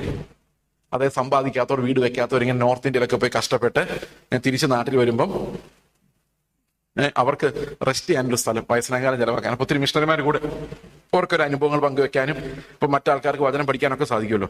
എങ്ങനെയുണ്ട് ഐഡിയ? ഞാൻ നല്ല ഐഡിയയുടെ മുകളിൽ കിടന്ന് സുഖമായിട്ട് ഉറങ്ങി. നേരം വെളുത്ത് ഒരു 6 മണിയായപ്പോൾ ഞാൻ എഴുന്നേറ്റ് കട്ടിലേൽ ഇരിക്കുന്നു. ബാക്കി എല്ലാവരും ഉറക്കുക, കാരണം സഹോദരങ്ങൾ എല്ലാവരും ഉണ്ട്. ഒരു വർത്താനമൊക്കെ പറഞ്ഞ് രാത്രി 1 മണി 2 മണിയായപ്പോഴാണ് കിടന്ന്. ഞാനൊരു മലയാളത്തിലൊരു ശബ്ദം കേൾക്കുക, നിന്റെ പണി തീർന്നു, നീ റിട്ടയർ ചെയ്തോളെ. ഞാൻ പോയി ചുറ്റും നോക്കി, ഒരു മനുഷ്യനെ കാണാം. ഞാൻ ഓർത്ത് ഇവരാരോ വന്ന് സംസാരിച്ചു. ഇവരാരോണ്ട് മലയാളത്തിൽ സംസാരിക്കാറില്ല, കാരണം മലയാളികളല്ല അവര്, കന്നഡക്കാരാ. ഈ കന്നഡയല്ല, ആ കന്നഡ. അപ്പൊ ഞാനിങ്ങനെ ഈ വീടിന് ചുറ്റും നടന്നു. ആരും എഴുന്നേറ്റോ നോക്കി, ആരും എഴുന്നേറ്റിട്ടില്ല. ഞാൻ തോന്നിയതായിരിക്കും എന്ന് പറഞ്ഞുകൊണ്ട് ഞാൻ അവിടെ പോയിരുന്നു. ഇന്നാണ് മീറ്റിംഗ്സ് ഇത്രയുള്ളത്. അന്ന് ഒരാൾക്കും എന്നെ അറിയത്തില്ല. ആകെ ഒരാളാണ് മീറ്റിങ്ങിന് വിളിച്ചേക്കുന്നത്. അത് മെയ് 11-ാം തീയതി പത്തനാപുരത്ത് എന്നെ അറിയുന്ന ഒരാൾ ഒരു മീറ്റിങ്ങിന് വിളിച്ചിട്ടുണ്ട്. അതുള്ള ആകെ എൻ്റെ ഡയറിയിലുള്ള മീറ്റിംഗ്. പിന്നെ ഉള്ളതൊക്കെ ഈറ്റിംഗ് മാത്രമേ ഉള്ളൂ. അപ്പൊ ഈ 8 മണിയായപ്പോ ഈ പുള്ളി എന്നെ വിളിച്ചിട്ട് പറയുവാ, അതെ ചേസ് ബ്രദറെ, ഞങ്ങള് ആ മീറ്റിംഗ് ക്യാൻസൽ ചെയ്തു കേട്ടോ. അപ്പൊ എനിക്ക് മനസ്സിലായത് ദൈവം പറഞ്ഞായിരിക്കും, റിട്ടയർ ചെയ്തോ. അപ്പൊ ഞാൻ കർത്താവിനെ ചോദിച്ചു, കർത്താവേ നീയാണോ എന്നോട് റിട്ടയർ ചെയ്യാൻ പറഞ്ഞത്? കർത്താവ് പറഞ്ഞു, നീ ഇന്നലെ രാത്രി ആലോചിച്ചുകൊണ്ടിരുന്ന നമ്മുടെ റിട്ടയർമെന്റിനെ കുറിച്ചല്ലേ, റിട്ടയർ ചെയ്യുന്ന മിഷണറിമാർ. ദൈവം അവരെ ഒരു ആശ്രയമില്ലാതെ എറിഞ്ഞു കളയും. അപ്പൊ നീ അവരെ എല്ലാം പിടിച്ച് അഭയം കൊടുക്കും. അപ്പോൾ അത് അവരോടുള്ള നിന്റെ സ്നേഹമല്ല, വയസ്സനാങ്കാലത്ത് നീ റിട്ടയർ ചെയ്യുമ്പം നിന്നെ ഞാൻ എറിഞ്ഞു കളയുമോ എന്നുള്ള പേടി കാരണം നിനക്ക് വേണ്ടി നീ ഒരു സങ്കേതം ഉണ്ടാക്കുവാണ്. അതുകൊണ്ട് നീ ഒരു പണി ചെയ്തോ, ഇപ്പൊ തന്നെ റിട്ടയർ ചെയ്തു. ഞാൻ നിനക്കുള്ള റിട്ടയർമെന്റ് ഹോമിന്റെ പൈസ മുഴുവൻ ഞാൻ തന്നേക്കാം. ഞാൻ പറഞ്ഞു, എന്റെ കർത്താവ്, എനിക്ക് റിട്ടയർമെന്റ് ഹോമും വേണ്ട, ഒരു വകയും വേണ്ട, എനിക്ക് നിന്റെ പരിജ്ഞാനത്തിൽ ജീവിച്ചാൽ മാത്രമേ. ഞാൻ ഏത് സമയത്ത് നമുക്ക് ഈ സോളിന്റെ പ്രമാണങ്ങൾ അത് ദൈവികമെന്ന് തോന്നിപ്പിക്കും, പക്ഷെ ദൈവത്തിന്റെ ആയിരിക്കില്ല. ഇത് രണ്ടിടത്തും എനിക്ക് ഇന്ദ്രിയങ്ങൾ കൊണ്ടൊന്നും മനസ്സിലായില്ല. പക്ഷെ മാച്യൂരിറ്റിയിലേക്ക് നമ്മൾ വരുന്തോറും ഇതെല്ലാം ഇന്ദ്രിയങ്ങളുണ്ട്. കാണുമ്പോൾ തന്നെ, കേൾക്കുമ്പോൾ തന്നെ നമുക്ക് മനസ്സിലാകാൻ തക്കവണ്ണം ഒരു മാച്യൂരിറ്റി നമുക്ക് ഈ ലോകത്ത് നമ്മൾ പ്രാപിക്കുമ്പോഴേക്കും നമ്മുടെ ജീവിതം അവസാനിക്കും. എന്ന് പറഞ്ഞാൽ ഈ ഒരു മാച്യൂരിറ്റിയുടെ വെളിച്ചം നിങ്ങളുടെ ഉള്ളിലുണ്ടെങ്കിൽ, നിങ്ങൾ മാച്യൂർ ആയോ ഇല്ല എന്നുള്ള രണ്ടാമത്തെ കാര്യം, നിങ്ങൾക്ക് ഇൻസ്ട്രക്ടേഴ്സ് ആകാം. അങ്ങനെയുള്ളവർക്ക് മാത്രമേ കുഞ്ഞുങ്ങളെ ക്രിസ്തുവിലേക്ക് നയിക്കാൻ പറ്റുള്ളൂ. അല്ലെങ്കിൽ നിങ്ങൾ ഒരു സെറ്റ് ഓഫ് മോറൽ പ്രിൻസിപ്പിൾസിലേക്ക് മാത്രമേ ഈ കുട്ടികളെ നയിക്കുകയുള്ളൂ. എത്രയൊക്കെ മനസ്സിലായി ഞാൻ പറഞ്ഞത്? ഓക്കെ, ഇനി നമുക്ക് എങ്ങനെയാണ് പ്രാക്ടിക്കലി ഈ കുഞ്ഞുങ്ങളെ ക്രിസ്തുവിന്റെ അടുത്തേക്ക് എത്തിക്കാൻ പറ്റുന്നത് എന്നുള്ളത്. ഒന്നാമത്തെ കാര്യം നമുക്കറിയാം, വേദപുസ്തകം പറയുന്ന ദൈവ ഭയം എന്നുള്ളതാണ്. Fear of the Lord is the beginning of wisdom. നമ്മുടെ ഒത്തിരി പഠനങ്ങളും ഭൗതികമാണ്. നിങ്ങളൊരു ക്വിസ് പ്രോഗ്രാം നടത്തി നോക്കി, എക്സ്പെർട്ട് ആയിട്ട് ഉത്തരം പറയുന്ന കുട്ടികളുണ്ടാവും. They are learning it intellectually or with their intelligence. അങ്ങനെ പഠിച്ചതുകൊണ്ട് ഒരിക്കലും ജീവന്റെ വചനമായിട്ട് അത് അവരിൽ മാറില്ല. അവർ ജീവന്റെ വചനമായി പരിവർത്തനം ചെയ്യില്ല. മനസ്സിലാവുന്നുണ്ടോ ഞാൻ പറയുന്നത്? അത് തന്നെയുമല്ല, തഴക്കത്താൽ അവർക്ക് അതിന്റെ വില പോവുകയും ചെയ്യും. ഉദാഹരണത്തിന്, ചില ചർച്ചിലൊക്കെ അപ്പം നുറുക്കി കഴിഞ്ഞിട്ട് പാനപാത്രമൊക്കെ എടുത്തു കഴിഞ്ഞ് എല്ലാവരും കഴിഞ്ഞ് പോയി കഴിയുമ്പോൾ ഈ പാനപാത്രം അപ്പം എടുത്ത് കുഞ്ഞുങ്ങൾ കൊടുക്കും. ഈ ന്യൂ ജനറേഷനിലൊക്കെ സംഭവിക്കുന്ന ഒരു കാര്യം. എന്ത് സംഭവിക്കുന്ന, ഈ പിള്ളേർക്ക് അതിന്റെ വില പോകും. പിന്നെ ഇവർക്കിത് മനസ്സിലാവില്ല, ഇതെന്താന്ന് ആ സ്പെഷ്യാലിറ്റി ഇല്ലാതായി പോകും. അതുപോലെ ഈ ഗൗരവമുള്ള കാര്യങ്ങൾ കുഞ്ഞുങ്ങൾ ചെറുപ്പത്തിൽ രക്ഷ എന്ന് പറഞ്ഞുകൊണ്ട് നടക്കുകയും ചെയ്യും. ഇവർ പ്രായമാകുമ്പോൾ ഇവർ ഓട്ടോമാറ്റിക്കലി രക്ഷിക്കപ്പെട്ടതായിട്ട് അവരങ്ങ് ചിന്തിക്കും. ഇവർക്കൊരിക്കലും ആ ഗൗരവത്തോടെ ഈ കർത്താവിന്റെ രക്ഷയെ അപ്രോച്ച് ചെയ്യാൻ പറ്റാത്തൊരവസ്ഥ വരും. When we are teaching these doctrines to them intellectually, എന്താ സംഭവിക്കുന്നത് വെച്ച് കഴിഞ്ഞാൽ, they lose the seriousness of it. എന്നിട്ട് സംഭവിക്കും, അതിവിശുദ്ധമായ ഡോക്ട്രിൻസിനെ അവർ ബയോളജി കൈകാര്യം ചെയ്യുന്നവരെ കൈകാര്യം ചെയ്യും. ഇതാണ് ബ്രദറൻ ചർച്ചിന് പറ്റിയത്. ബ്രദറൻ ചർച്ചിലെ പിള്ളേര് ബയോളജിയും ഫിസിക്സും കൈകാര്യം ചെയ്യുന്ന പോലെ ഹിസ്റ്ററി കൈകാര്യം ചെയ്യുന്നവരാണ് ബൈബിൾ പഠിക്കുന്നത്. എത്ര വാക്യങ്ങളുണ്ട്, ബൈബിളിന്റെ സെൻട്രൽ വരുന്ന വാക്യം ഏതാണ്, ഇതൊക്കെ പഠിച്ചു കഴിഞ്ഞാൽ ഭയങ്കര പണ്ഡിതനാണ്. എത്ര അധ്യായങ്ങളുണ്ട്, എത്ര പേര് കൂടിയാണ് ബൈബിൾ എഴുതിയത്, ഇതൊന്നും അറിഞ്ഞില്ലെങ്കിൽ നമുക്ക് സ്വർഗത്തിൽ പോവാം. മനസ്സിലാകുന്നുണ്ടോ? ഇങ്ങനെ ഭൗതികമായ അറിവുകളെ യാക്കോബ് പറയുന്നത്, വിശ്വാസം പോലും ഭൗതികമായി പോയി ഫലം കൊടുക്കാൻ പറ്റാതാവും. എന്നിട്ട് യാക്കോബ് അവരെ കമ്പയർ ചെയ്യുന്നത് സാത്താന്റെ ഫെയ്ത്തുമായിട്ടാണ്. ഏതാ? പഠിച്ചിട്ടുണ്ട് പക്ഷെ പ്രയോജനമില്ല. ഈ പഠിച്ചിട്ടുണ്ട് പ്രയോജനമില്ല. അങ്ങനെ ജ്ഞാനം കൊടുക്കാൻ വേണ്ടി അല്ല സൺഡേ സ്കൂളുകൾ ഉണ്ടാവേണ്ടത്, ദൈവ ഭയം കൊടുക്കാൻ വേണ്ടിയാണ്. അത് നരകത്തിൽ പോകുമെന്നുള്ള ഭയമല്ല, അത് നെഗറ്റീവ് ഫിയറാണ്. എങ്ങനെയാണ്? What's the positive fear of God? നമ്മുടെ നടുവിലേക്ക് കർത്താവ് ഇപ്പൊ നടന്നു വരുവാണെങ്കിൽ നമുക്ക് തോന്നുന്ന ഓസംനെസ് ഉണ്ടല്ലോ, ഓ മൈ ലോഡ് എന്ന് തോന്നുന്ന ഓസംനെസ് ആണ് the fear of the load എന്ന് പറയുന്നത്. അത് നമ്മുടെ വീട്ടില് നമ്മൾ അനുഭവിച്ചെങ്കിൽ മാത്രമേ ആ ഭയം കുഞ്ഞുങ്ങളിലേക്ക് ചെല്ലുള്ളൂ. നമ്മൾ അവന്റെ കൽപ്പനകളെ ഭയപ്പെടുന്നത് കുഞ്ഞുങ്ങൾ കണ്ടാൽ മാത്രമേ അവരറിയണം എന്റെ അപ്പൻ എന്തുമാത്രം ഞെരങ്ങുന്നുണ്ട് കർത്താവിനെ അനുസരിക്കാൻ എന്നുള്ള കാര്യം. He should know it, he should see it. തോറ്റാലും ജയിച്ചാലും that inner craving of a parent, കർത്താവിനെ പ്രസാദിപ്പിക്കാൻ വേണ്ടിയുള്ള ആ പേരന്റിന്റെ അധ്വാനം, ആ ഇമോഷൻസ് ആണ് കുഞ്ഞുങ്ങൾ പെട്ടെന്ന് പിടിച്ചെടുക്കുന്ന വാക്കുകളല്ല. മനസ്സിലാകുന്നുണ്ടോ? അപ്പോൾ നമ്മുടെ ഒരു പേരന്റ് കമ്മ്യൂണിക്കേറ്റ് ചെയ്യുന്ന communication is mostly non verbal. Non verbal communications are more serious and straight forward and truthful. നിങ്ങൾക്കറിയാം, ഒരു മനുഷ്യൻ എന്നിട്ട് വീട്ടിലോട്ട് നമ്മൾ കയറി ചെല്ലുമ്പോൾ ഇങ്ങനെ പറയാം, എത്ര നാളായി കണ്ടിട്ട്, ഇങ്ങനെ ചോദിക്കും, ഇങ്ങനെയല്ലേ, ആ വന്നോ, എത്ര നാളായി കണ്ടിട്ട്, ചോദിച്ചപ്പം അടുത്തെങ്കിലും വരാം, കാണാറില്ലായിരുന്നല്ലോ. രണ്ട് രീതി പറയാം, വന്നോ, അടുത്തെങ്കിലും ഇങ്ങോട്ട് കാണാറില്ലായിരുന്നല്ലോ. കമ്മ്യൂണിക്കേറ്റ് ചെയ്ത രണ്ട് രീതിയിലല്ലേ അല്ലേ? അപ്പൊ ശരിക്കും നമ്മൾ ഭക്തി എങ്ങനെയാ കമ്മ്യൂണിക്കേറ്റ് ചെയ്യുന്നത്? ദൈവഭയം എങ്ങനെയാ കമ്മ്യൂണിക്കേറ്റ് ചെയ്യുന്നത്? സ്നേഹം എങ്ങനെയാ കമ്മ്യൂണിക്കേറ്റ് ചെയ്യുന്നത്? You can never interpret love in English or in Malayalam. It has to be interpreted with our life. ദൈവഭയം has to be interpreted with our life. നമ്മൾ ദൈവത്തെ എന്തുമാത്രം ഭയപ്പെടുന്നു എന്നുള്ളത് നമ്മുടെ ലൈഫിലൂടെ ഇന്റർപ്രറ്റഡ് ആകുന്നില്ലെങ്കിൽ നമ്മുടെ കുഞ്ഞുങ്ങൾക്ക് ഒരിക്കലും പത്യോപദേശം ലഭിക്കുകയില്ല. They will get moral instructions and they will acquire intellectual knowledge. Okay, അപ്പോൾ ഒന്നാമത്തെ എലമെന്റ് എന്ന് പറയുന്നത് എന്താണ്? ഫിയർ ആണ്. എന്തിനാ ഫിയർ എന്നറിയോ? നമ്മളെ ഈ ദുരിതാവസ്ഥയിൽ നിന്ന്, പാപത്തിന്റെ ദുരിതാവസ്ഥയിൽ നിന്ന് നമ്മളെ രക്ഷിക്കാൻ കഴിവുള്ള ഒരു ദൈവമാണ് നമ്മുടെ അടുത്ത് ഇറങ്ങി വരുന്നത്. So with fear and trembling we give ourselves to the Lord. എന്നിട്ട് പറയാ, കർത്താവ് പറയുന്ന പോലെ തന്നെ ചെയ്യണേ, കാരണം അവന് നിങ്ങളെ രക്ഷിക്കാൻ പറ്റും. ഒരു ഡോക്ടറുടെ അടുത്തേക്ക് ഹെൽപ്ലെസ് ആയിട്ടൊരു പേഷ്യന്റ് പോയി കിടക്കുക, പല്ല് പറിക്കാൻ വേണ്ടി. പല്ല് പറിക്കാൻ പോയി കിടക്കുമ്പോൾ ഈ ഡോക്ടർ കൊടിലുമായിട്ട് വരുമ്പോൾ ഈ പേഷ്യന്റ് എന്നാ ചെയ്യണം? ആ കൊടിൽ അങ്ങോട്ട് പിടിച്ച് ഇങ്ങോട്ട് ചെരിച്ച് പിടിക്കുന്നു പറയണം. എന്ത് ചെയ്യണം? അനങ്ങാതെ കിടക്കണം. അനങ്ങാതെ കിടന്നില്ലെങ്കിൽ അമ്മ ക്ലോറോഫോം തന്ന് മണപ്പിച്ച് അവിടെ കിടത്തിയിട്ട്.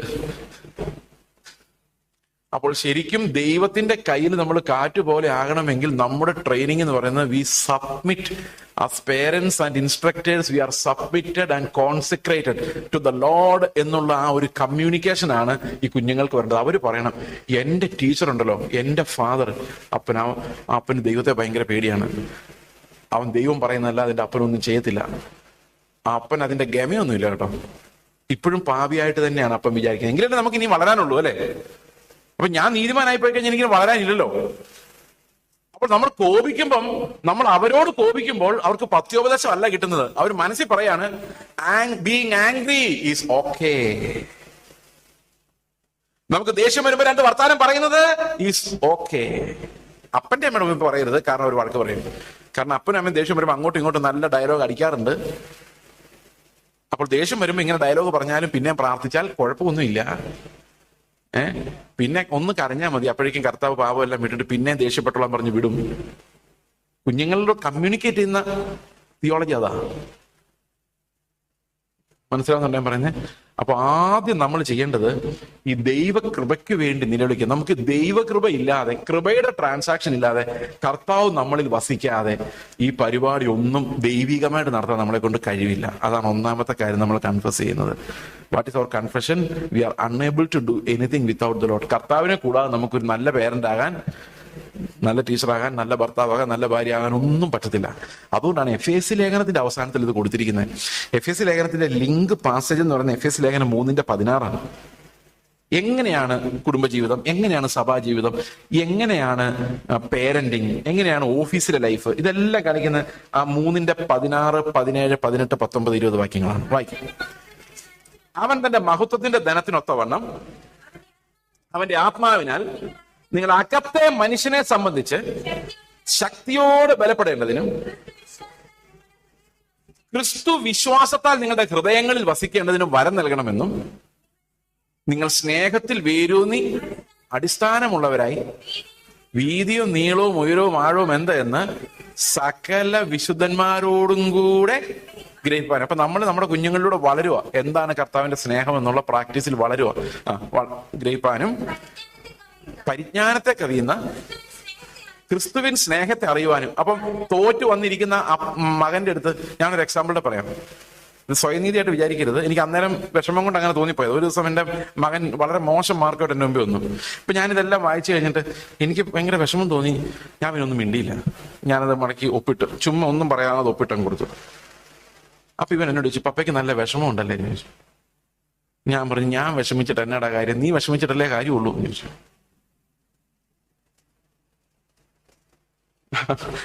അവൻ ഉടനെ കരഞ്ഞിട്ട് പറഞ്ഞു, ഞാൻ ഇനി നല്ലപോലെ പഠിച്ചോളാം. ഞാൻ പറഞ്ഞു, ഞാൻ നിന്നോടൊന്നും പറഞ്ഞില്ലോ. Communication without words it's possible. കാരണം ചില സമയത്തൊക്കെ ദൈവം ജയിക്കാൻ അനുവദിച്ചിട്ടുണ്ട്, ചില സമയത്തൊക്കെ തുന്നം പാടിയിട്ടുണ്ട്. അപ്പം ലൈഫ് ഈസ് ലൈക്ക് ദാറ്റ്.